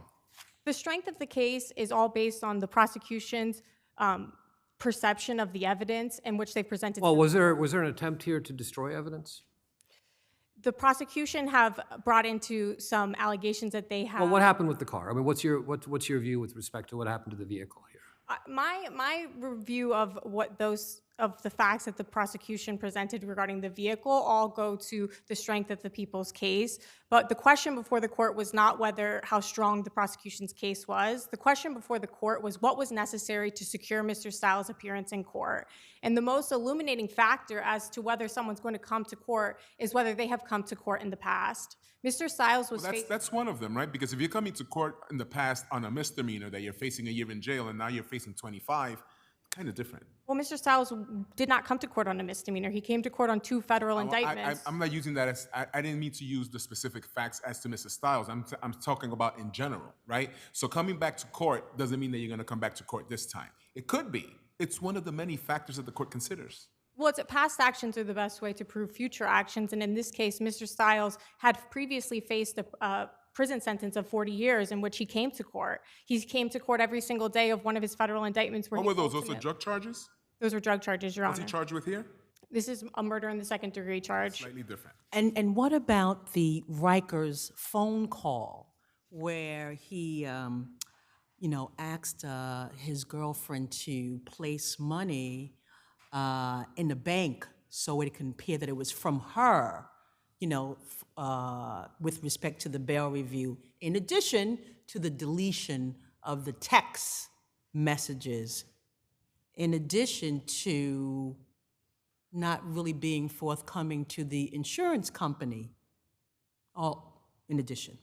Judge, I would argue that all of those are facts in controversy at this time that are going to be best litigated at trial. As to No, but those were things that the judge considered. As to the phone call regarding from Rikers Island, that call exactly said, put the money in the bank because they're going to do my bail like they did in New Jersey. We So that it could appear to be hers in the event of a bail review.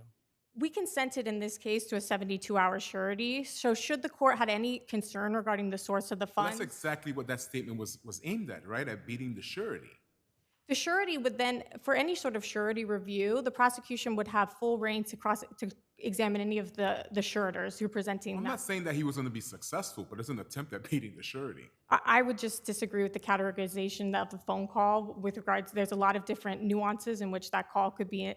But again, I guess the point we're trying to make is isn't this all the balancing that was considered by the court in making the determination, including considering the fact that your client was in a motorcycle accident, that he was a very good parent, grandparent, et cetera, et cetera? If the court had discussed in its analysis when rendering its ruling, the bail package, the fact that his demonstrated history of coming to court, these other factors, then we wouldn't have to guess whether they gave consideration to it. But here in this case, the court did not give any sort of analysis as to these very relevant factors and failed to give due consideration to his demonstrated history of coming to court. I see that my time is run. If I could Thank you. Thank you.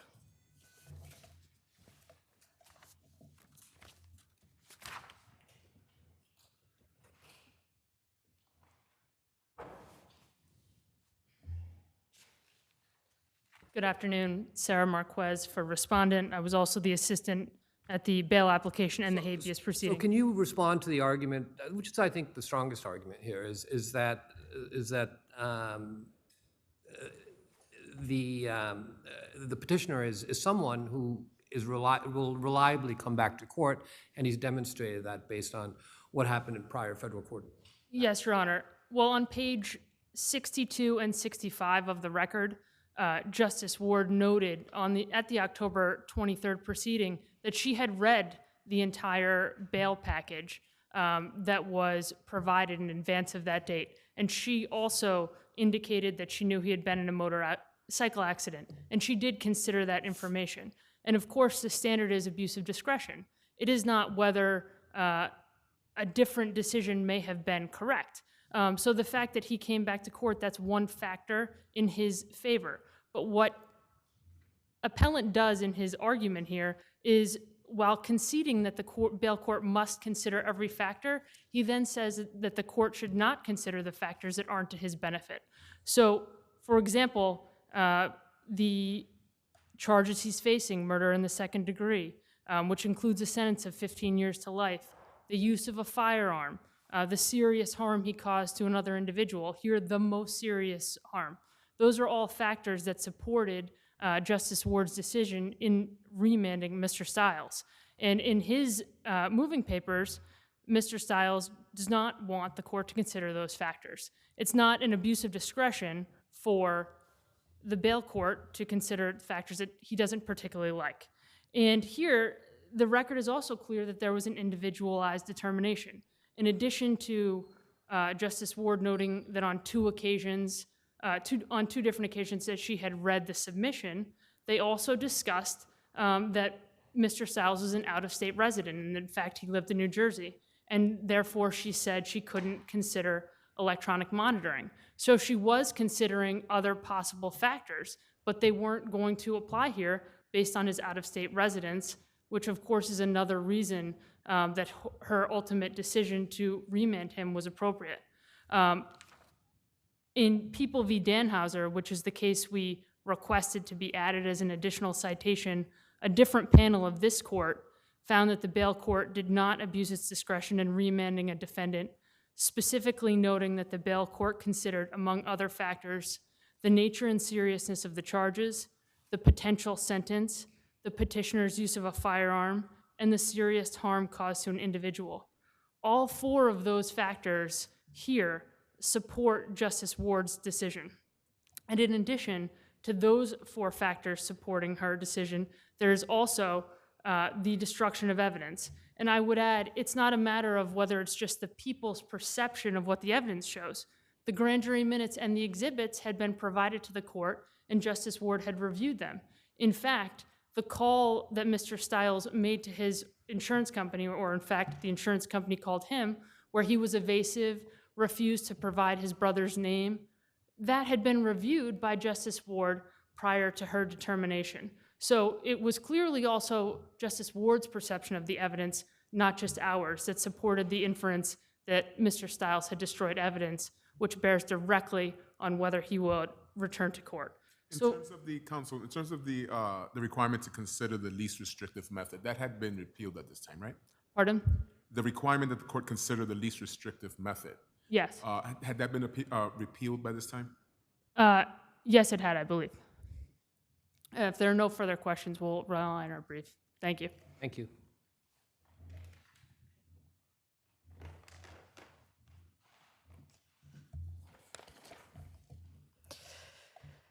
It's not our argument that the court could not consider the nature of the charges, the use of a firearm, or the serious harm factors in this case. My argument is that they have to be weighed in light of the fact that my client is presumed innocent at this time based on the Constitution, and that Don't you think that the court did that, especially when the court said that it read the material, that it read the bail package? it said it read the bail package, but it didn't put any sort of analysis as to the bail package when rendering its ruling. But my argument here is really that you have to weigh that against the presumption of evidence, and the allegations that the prosecution relied on in its both opposing bail in this case and in the habeas petition are all unproven allegations at this juncture. The only thing that is proven at this time is that Mr. Stiles has a past history of coming to court. And we didn't make a request that Mr. When you're saying that that's the only thing that's proven, are you saying that's the only thing that the court should weigh? I'm not saying that's the only thing that the court should weigh, but when the question before the court is what is necessary to secure somebody's appearance in court, what has secured their appearance in court is highly relevant and should be discussed in any sort of ruling. And here, Your Honors, the prosecution did cite the Danhauser case, and that context of that case is very distinguishable from the context that we're in now. That was a situation in which an individual was out on monetary bail, then gets arrested on a potential second shooting case that is ultimately declined to prosecute. He is then remanded after the court makes a finding of good cause under CPL 53060 subsection 1. Mr. Stiles is at the juncture where he's never been given bail. He's never been given the opportunity to be at liberty. And so that's a very distinguishable situation than we have here. In that situation, remand was appropriate, the court found, after he was alleged to have violated a bail condition, which is much different than the situation that we're in now. And so I just want to point this court to its decision in Benton versus Abusin, Warden of New York City, Men's Housing, which is a 1986 First Department case, which states that the court's failure to give due consideration to petitioners' demonstrated reliability in attending court seems to reflect a larger disregard of the ultimate purpose of bail. The presumption of innocence accorded every criminal defendant militates strongly against incarceration in advance of a determination as to guilt.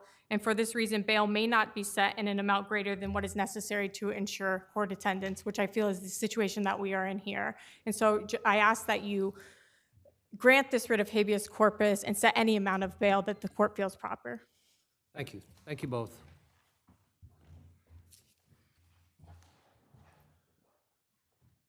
Huguenot LLC versus Megalith Capital.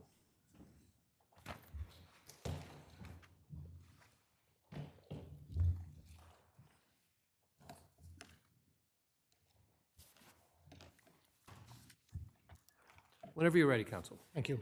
Good afternoon, Your Honors. I'm William Geller. I represent the appellants here, who are all individual purchasers of units at the 6 Cortlandt Alley condominium. The condominium was originally a building that was owned by Huguenot, by the original owner here, and they entered into an agreement with developers whereby the condominium upper floors would be built out. We're aware of the facts, counsel. Okay. Why don't you just get to your argument? So the point here is that what the appellant is trying to do is, in an after-the-fact manner, bring in the unit buyers into an agreement that is only... Is there a case law that would support bringing the subunit owners, I guess, and impose liability on them where they're not signatories to the recorded contract? Any case that says that? No, there are no cases that say that when they're not signatories, they should be brought in, and there's no case, and their argument seems to be that this runs with the land. And this, it's really not that it runs with the land, it's that the recorded contract amendment, which was between Huguenot, the original owner, and the sponsor, developer, they recorded it under a clause that said it could be put into the declaration, and added language in the recording that said the term purchaser, which meant the sponsor, the developer, could refer to the unit number 2 owner, which is defined in the original declaration to be the sponsor and the individual purchasers of unit. They had no basis to do that based on the contract they were recording. They also said that because the contract itself did not provide that it was binding on successors and assigns, the recorded portion of the contract, did not provide anything to suggest that it would be binding on the unit buyers. In fact, just the opposite. It said they couldn't subdivide the residential portion of the unit until the construction work was substantially complete. So the whole idea of this would be completed before it was subdivided. The whole premise of the respondent's argument is that because this could be incorporated into the declaration, it must run with the land, it must bind the purchasers. Well, there are elements, right, that have to be met when a covenant runs with the land or not. Are the element? Why do you say that the elements here are not met? So the Eagle Enterprises case sensed three elements. The ones that are relevant here are whether whether the parties intended it to run with the land, and whether it touches and concerns the land. Intention to run with the land is contradicted because it doesn't provide for successors or assigns. It provides that the original owner has the option to. But do the deeds here say anything about running with the land? I'm sorry, say again, Your Honor? Deeds. Are the deeds supportive of the respondent's position? The deeds say, essentially, we, the unit buyers, accept the declaration. But the entirety of the declaration doesn't run with the land. Specifically, so it's really the third. Why don't you address the third element, touch and concern? touch and concern, sure. The nature of this contract is essentially a construction contract. It says we are going to build out the commercial unit with under these specifications. The real issue here, the key issue of this case, is that there's a pipe running across the ceiling of the commercial unit that's not recessed into this commercial unit. And the contention of the respondents is that because of that, they've breached, they haven't completed it, and they get $1,300 a day in delay damages, which since 2015 is more than $4.5 million. They're trying to impose that $4.5 million not only on the sponsor, who was the one who allegedly breached, but upon the unit owners who bought it. So, but for touch and concern the land, under the Neponset property case and its progeny, it has to be something that has benefits and burdens to both parties. It's ongoing benefits and burdens. Here it's a one-and-done contract. It says, we're going to build this, and then we're done. So it doesn't run with the land. So in other words, it doesn't run in perpetuity. It does not run with the land because it only affects this particular individual, doesn't provide any benefit to the unit owners in the future. Thank you. Thank you.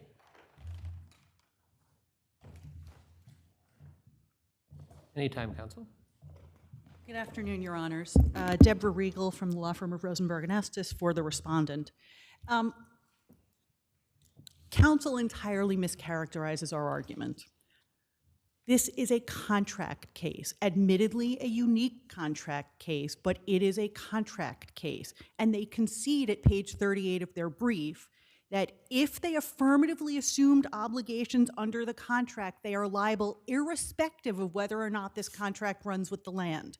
And in fact, they assumed the obligations. So how do you, with a unilateral declaration, impose liability on a third party never entered into the contract?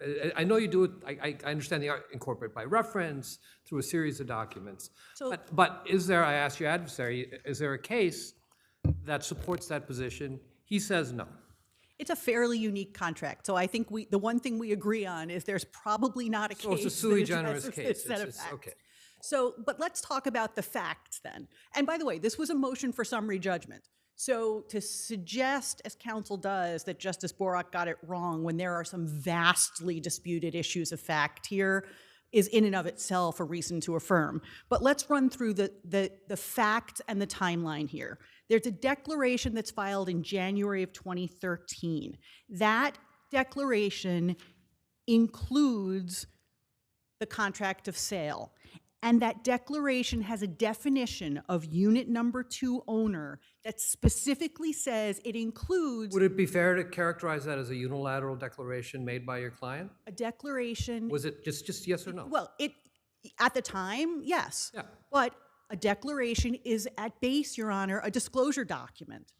And it disclosed to these purchasers that they were included in the definition of unit number 2 owner because it specifically says that it includes subunit owners, and that's who they are. So you start with the declaration. You then go to the First Amendment to the declaration, which expressly incorporates the Third Amendment to the contract. The First Amendment to the declaration is July of 2017. Now let me level set this. The first closing of any of these individual defendants is not until March of 2019.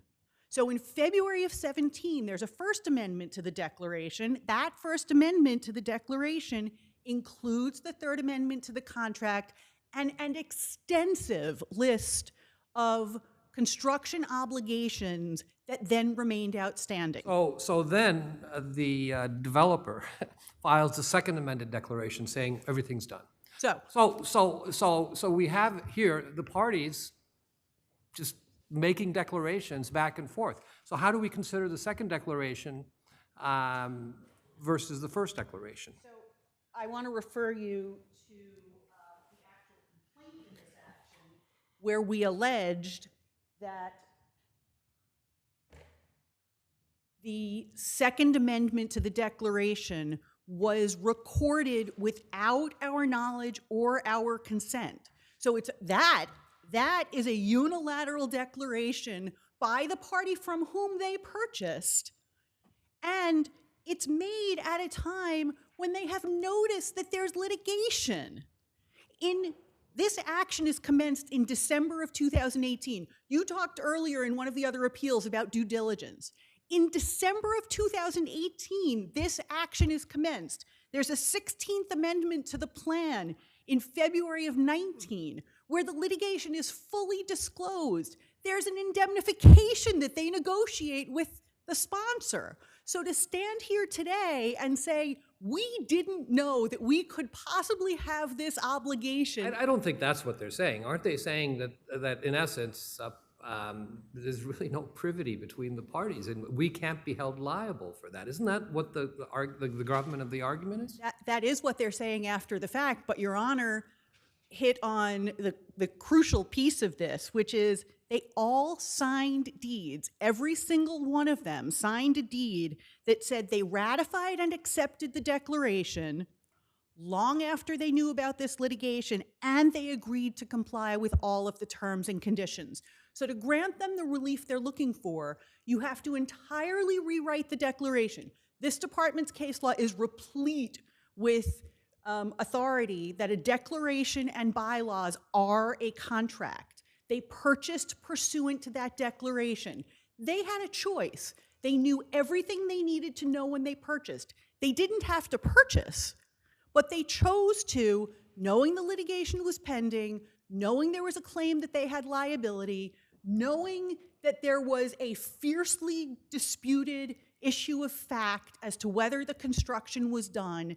They made an acquisition, eyes wide open, and by the way, there's no dispute. We allege it in the complaint. They have never disputed that they purchased at below market prices because of the pendency of this, and now they stand here and say, we were never intended to be bound. Well, I would submit intent in and of itself is an issue of fact. Thank you.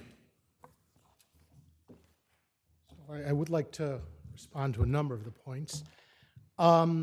First, as Your Honor pointed out, the declaration that they purchased under was the second amended declaration, which very specifically said construction was finished. And but their position is that that wasn't a valid declaration because it wasn't done with their consent, right? But at the time, at least the first purchasers purchased, that wasn't in their complaint.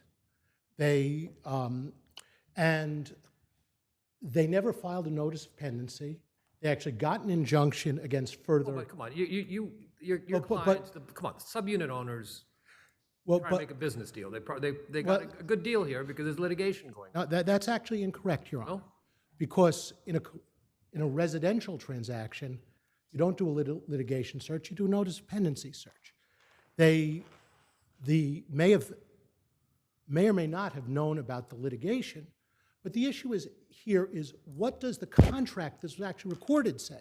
They put in this language with no basis, no explanation, that the word purchaser, which is the sponsor, refers to something entirely different.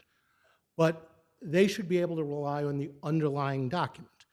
The due diligence, that they certainly did not negotiate a different purchase price, or they did not negotiate an indemnity. They signed a contract, they were obligated to close under that contract, and they didn't renegotiate the price because there was no notice. This is not an impediment to title.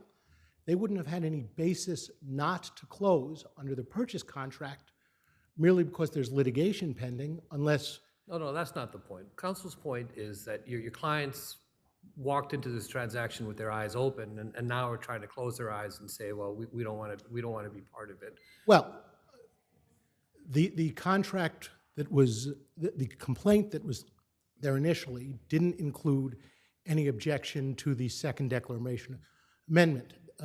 Second declaration amendment. That was added subsequently. The first purchasers were before that was even part of the litigation. That was prior to the amendment of the complaint to add that. So there's no, they had the second declaration amendment that said that the contract, the work was done. The contract itself did not include them. There was no basis for the respondent to include them, to add them to the contract.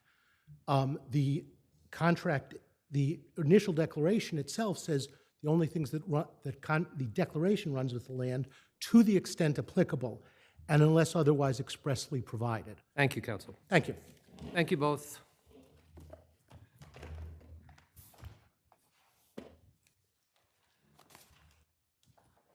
Cuomo versus the Port Authority.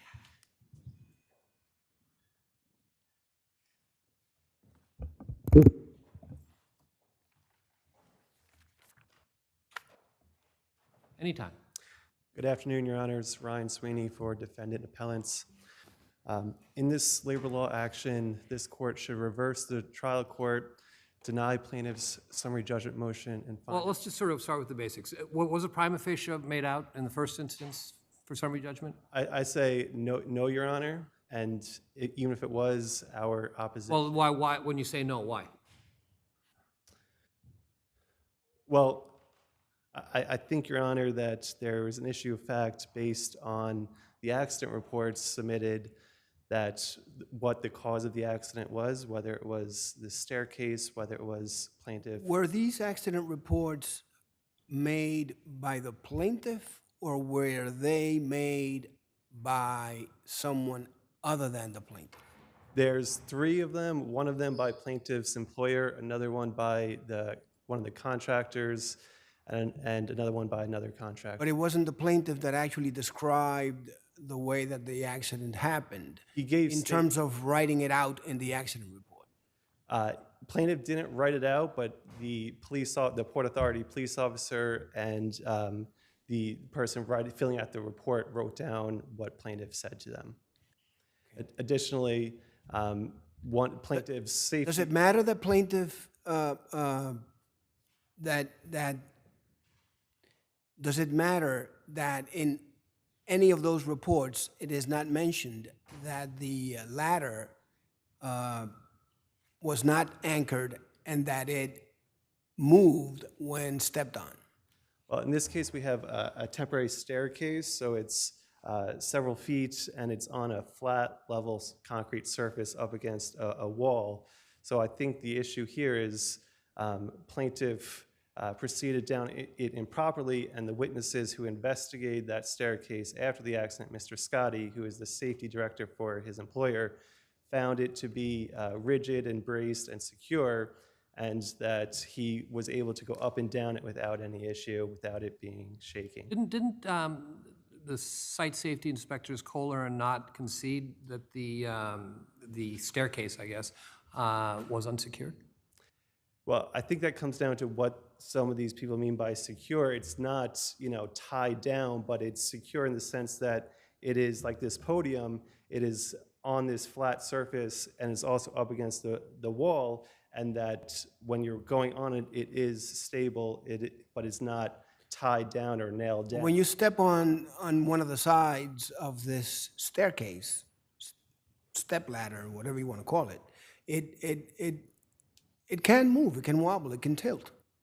Mr. Scotty, who investigated it right after the accident, disagreed, and he said that it was stable and secure. Whether plaintiff's misuse of Okay, so let's run with the misuse. So essentially you're arguing sole proximate cause, right? The misuse is sole proximate cause. But why is that a fair characterization? Wouldn't it, just given the configuration, which is, my understanding is it wasn't placed it's not in a great place to access going up the ladder. Why wouldn't that just be mere comparative fault? Well, I think there's an issue of fact on whether it is plaintiff's sole proximate cause. But that's what I'm asking you, why is that sole proximate cause as opposed to comparative fault? It's not like, plaintiff jumped off or did anything like that. He was coming down the ladder, you say, in a negligent way, which was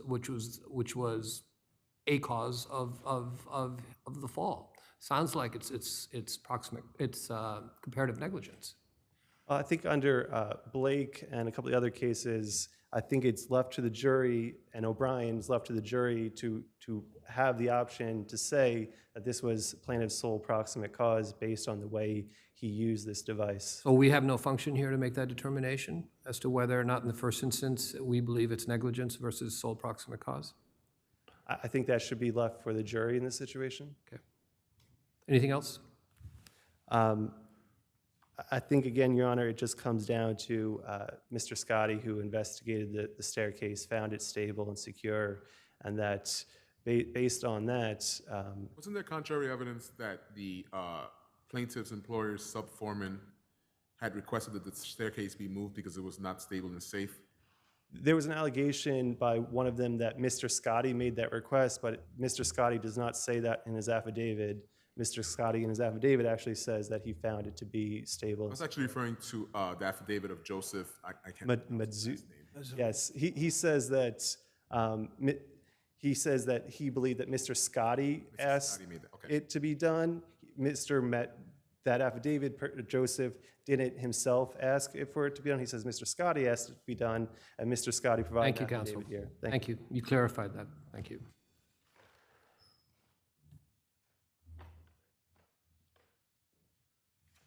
You may proceed, counsel. Thank you, Your Honor. May it please the court, I'm Mitchell Sassauer of R.E. Lustig and Sassauer, attorneys for the plaintiff respondent. The prima facie case is respectfully clearly established, as the court below noted. Well, is it a requirement, part of the prima facie case, to show that there was some sort of defect? Not necessarily to show that the staircase itself was defective, but that it tipped and moved, and that's information supplied by the plaintiff's sworn testimony.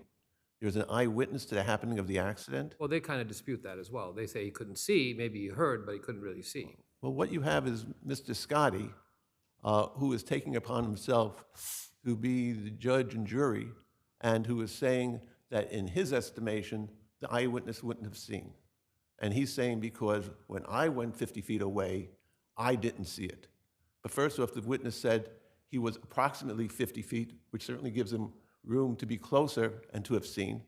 But even if there were no witness, the plaintiff's sworn testimony in of itself is sufficient to establish the prima facie. But in any event, there was also the affidavit from the coworker where he says, doesn't he, that the staircase was unsecured. 100%, Your Honor.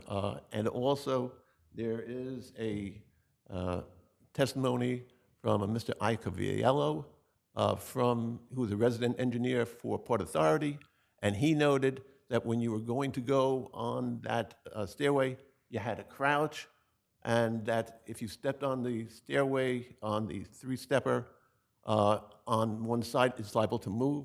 Certainly everyone agrees that this stairway was something which was capable of moving, and plaintiff testified, in fact, it did shift, and the circumstances under which he had to go down this stairway bespeaks the whole difficulty of the problem. Now, I should Now, say... the appellants make much of the accident report sort of not having that information. What's your position on that? Well, they are suggesting that there is some inconsistency that is a problem for the plaintiff, but plaintiff made a single statement to the three authors, if you will, of those reports. And the fact that the Port Authority officer, for example, only focused on the fact that plaintiff said he was descending the scaffold and wrote down he tripped on or fell on the scaffold, doesn't mean that the Port Authority officer is right when other people who were hearing the same statement, such as Skanska's safety person and Mr. Scotty himself, talked about the plaintiff having action to do with the three-stepper. So clearly, the three-stepper is very much involved. I should say this, Mr. Scotty is the author of the safety report.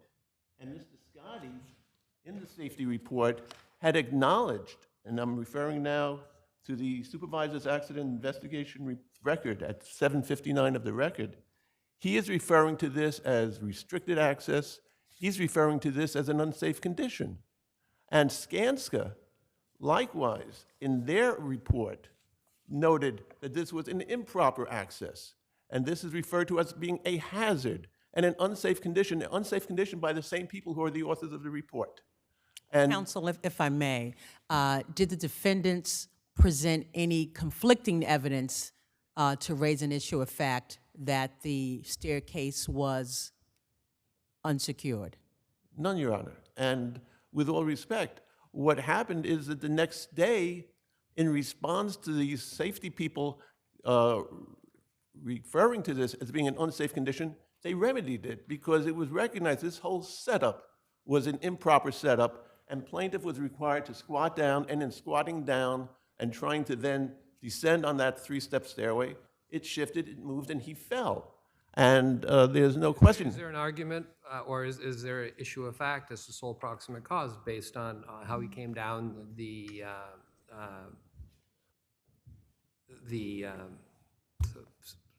this three-step stairway, which we agree in the case law would say this is the functional equivalent of a ladder on the case law. And plaintiff was trying his best under difficult circumstances. He didn't create the difficult circumstances. So there is fault in whoever established this condition, and that fault was the subject of prior complaints, including complaints by Mr. Scotty to the Port Authority and to Skanska that it should be addressed. And Mr. Scotty said something very interesting in his affidavit.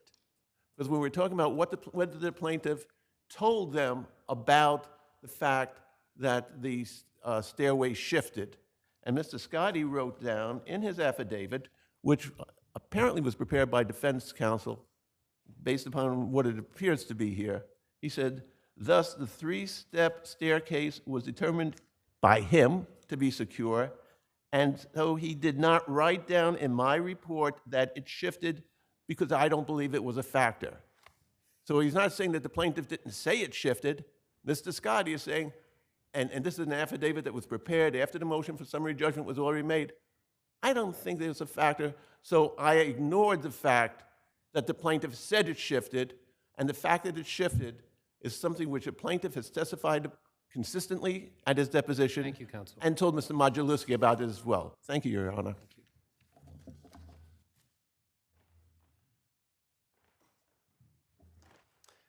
In his affidavit, Mr. Scotty does not say plaintiff told him the stair shifted.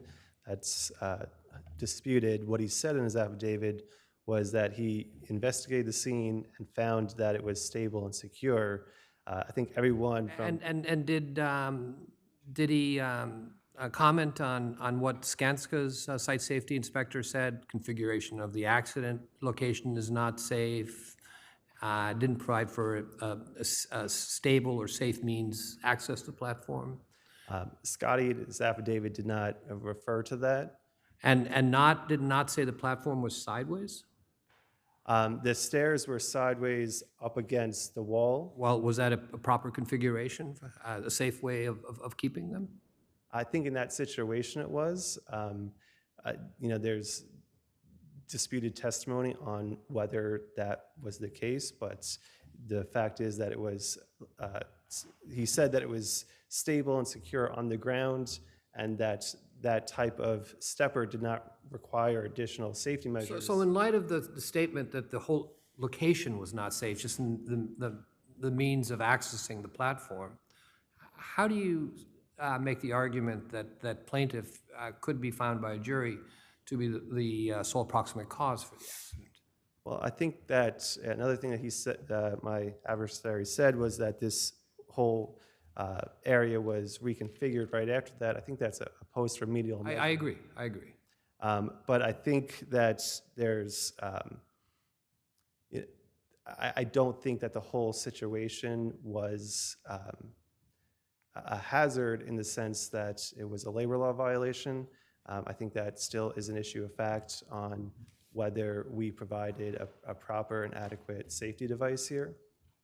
And I think based on the evidence, there is an issue of fact concerning this being plaintiff's sole proximate cause and how he proceeded down that step. Thank you, Counselor.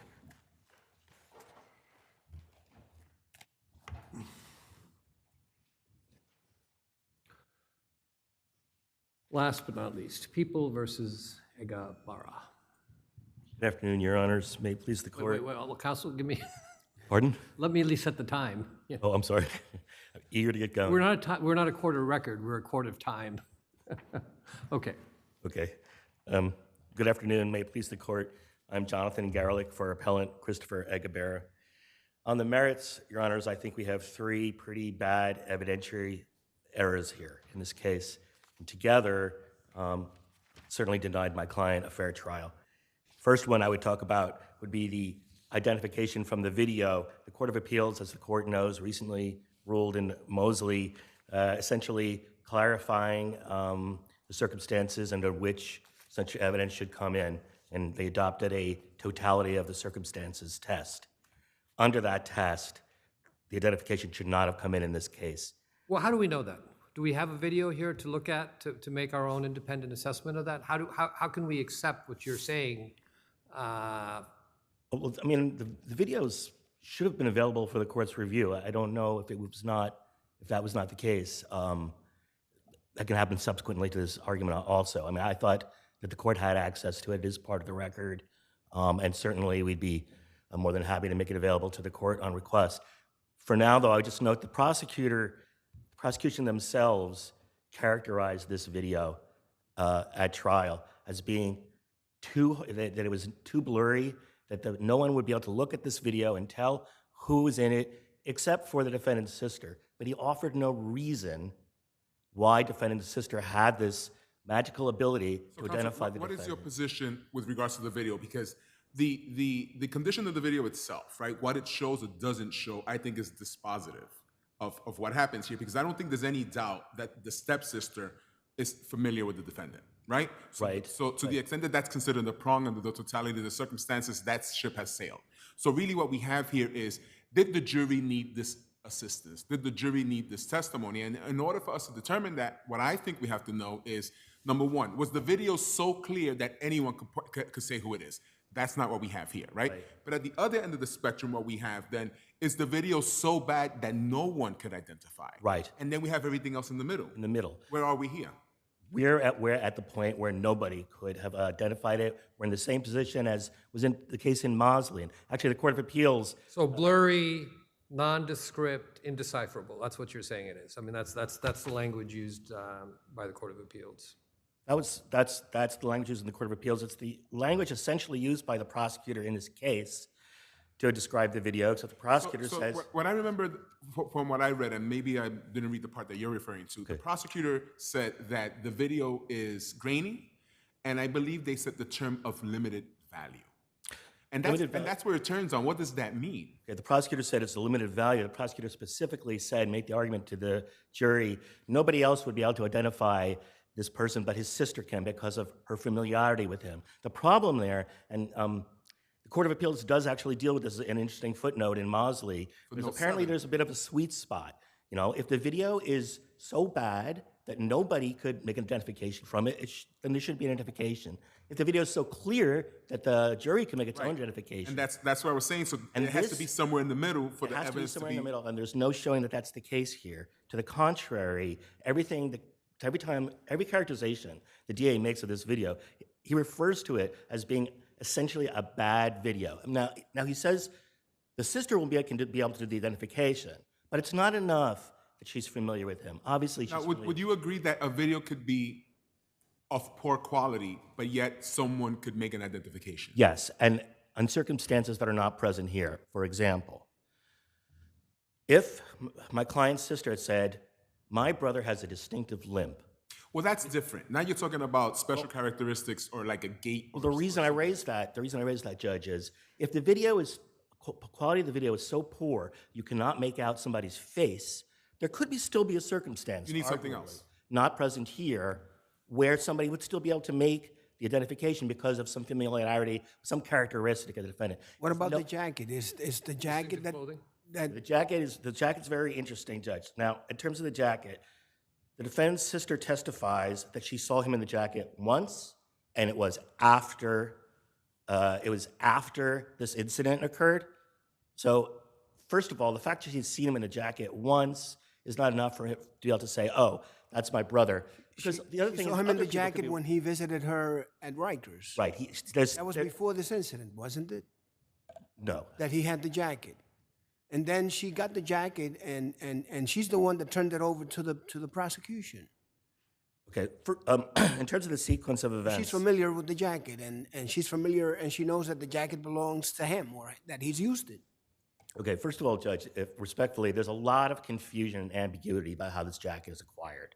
Okay, she says some unidentified person brought it to her apartment on her request. Okay, so to sort of assume that actually the credibility of the claim that this was defendant's jacket is sort of in question in the first place. Secondly, there's testimony that even though there are very few of unique jackets, it's a short run, it's made, there are an unlimited number of knockoffs. So the fact that a person was wearing that jacket in this video is hardly enough to identify him as the defendant. It's not something that his sister identified with him. It wasn't a characteristic. She didn't say, I recognize him because of the jacket. But didn't one of the witnesses testify that at the time of the shooting, he was wearing such a jacket?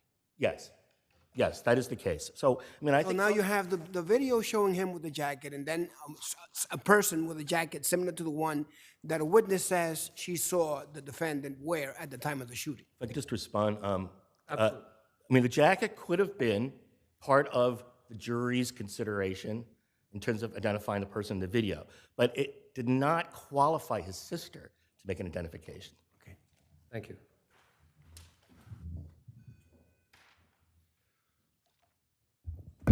May it please the court, Alex King for the people, defendants, evidentiary Counsel, complaints. Besides the half-sister's identification of defendant, what other evidence was presented indicating that he was the shooter? The evidence in this case, Your Honor, was absolutely overwhelming. The most important evidence was the testimony of two eyewitnesses who were as close to defendant when he shot the victim as I am to the bench, that he committed this crime, and they knew him positively personally. ID'd him as the shooter in court. That's correct, they did. That's the most important evidence in this case. And beyond that... And is there a preservation issue here? A preservation issue, Your Honor, as With to... respect to the surveillance video? Yes, there is. Defendant did not object to the admission of the sister's testimony on the ground that he raises on appeal. And I think he acknowledges in his brief that he wants this court to reach the issue in the interest of justice, which it should not. People v. Mosley confirms why it was proper for the court to admit the testimony of the sister. She was, of course, very familiar with her own brother's appearance. She had also seen him wearing Yeah, but the Court of Appeals has sort of thrown a curveball, right? Your Honor, it's not a curveball at all. Mosley is confirmatory of the case law that came before it. The Court of Appeals Counsel, says... how do you describe the video in this case? The video in this case falls into this middle ground, somewhere in between. It's so obvious. You heard counsel, I don't want to paraphrase what he said, but he provided what he said was the people's description of what the video's worth was.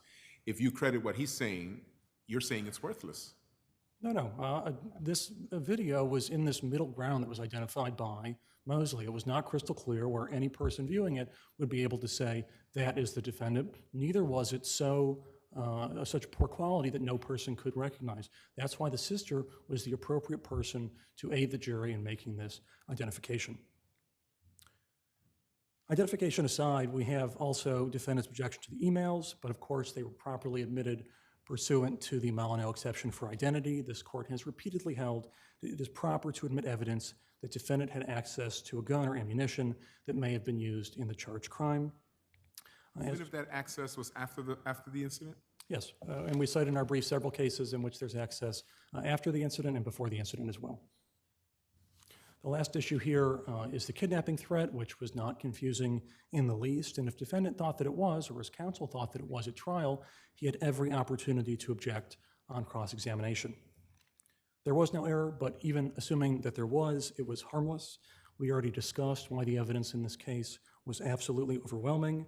As against that overwhelming evidence, and I should say when I say absolutely overwhelming, that's a quote from the trial court itself. As against that absolutely overwhelming evidence, he complains about three things. The first, of course, is the identification, but he acknowledges in his brief that that testimony was perfunctory. The second issue is the emails. He objects to the post-shooting emails, but not to the pre-shooting emails, which were even more probative of his guilt in this case. And finally, as to the kidnapping threat, this was all of one sentence in a 68-page long testimony by this witness. If there are no questions, we ask that you affirm. Thank you. Briefly on the issue of harm, the evidence that came in together in this case, it has to be considered together. I mean, there's an argument that can be made that any one of them was prejudicial enough, but the fact is, we're not dealing with just one issue. We're dealing with multiple problems with the evidence in this case. It's noteworthy in terms of harm that both the video identification and the kidnapping evidence were not part of a first trial which ended in a hung jury. It's also notable that the two main witnesses in this case, the prosecution's case depended on the identification of these two eyewitnesses, a mother and daughter, who made identifications under very similar circumstances. There was some evidence of animus between them and the defendant, but beyond that, both of those witnesses testified at the first trial. Again, the trial that ended up in a hung jury. It's not dispositive of anything, but it's some indication vis-a-vis the harm of the evidence that came in this case and the strength of these witnesses. And I just want to urge the court to consider that this court does not need to find those witnesses to have been incredible as a matter of law or to personally feel that there was issues with their credibility. The question is, was their testimony so credible, so dependable that it was overwhelming? That's the issue, and I would argue that it was not. And just very briefly, with respect to the bullets were purchased 3 months after the incident. There's no cases finding that kind of proximity to be relevant. 2 of the bullets at the scene were ones that were of the brand that my client purchased. The court admitted them because he said, well, it admitted the evidence, the probative value is obvious. It was the type that was found at the scene. 2 of the 16 bullets were that brand. No indication that brand was unusual. No indication that 9mm bullets are unusual or in any way indicative of identification. And the kidnapping testimony, though perfunctory, was exceedingly confusing and potentially prejudicial. But the kidnapping attempt was, I'm sorry, it was with respect to the victim making the claim, right? Yeah, I mean... it's bizarre, but that's the testimony. I mean... Well, she says, Judge, if I just indulge me, she says she didn't identify the defendant because CJ said he was going to kidnap my daughter. Why did he say that? Because he thought that my daughter was Chris's daughter, so that would be getting back at Chris. Yes. Okay, what's going on? I don't actually even know what's going on here. Who's threatening to kidnap who? The overall import of it is my client is a dangerous guy who's going to kidnap somebody. Well, where's the proof of that? Does that statement actually suggest that the threat was made by the defendant to kidnap the child? I think the prosecutor's intent was to suggest the defendant said it, but I actually can't tell what it means. And I don't, it's one thing to say, oh, defense counsel could have explored this further. Yeah, and kept the issue in front of the jury that much longer. But she said it was Davis that was gonna kidnap the child. She doesn't. Meaning the victim. She actually doesn't. She said CJ was going. Yes, she implies the victim was going to kidnap the child. But again, the obvious import was to. But how can you infer that it was the defendant that said it when she herself says that it was the victim that said it? Yeah. Okay. I mean, that's right. Thank Your you, Honor. I still think that the statement is ambiguous enough, and it seems to be casting a pall on my client. Thank you. Thank you both. Thank you. Thank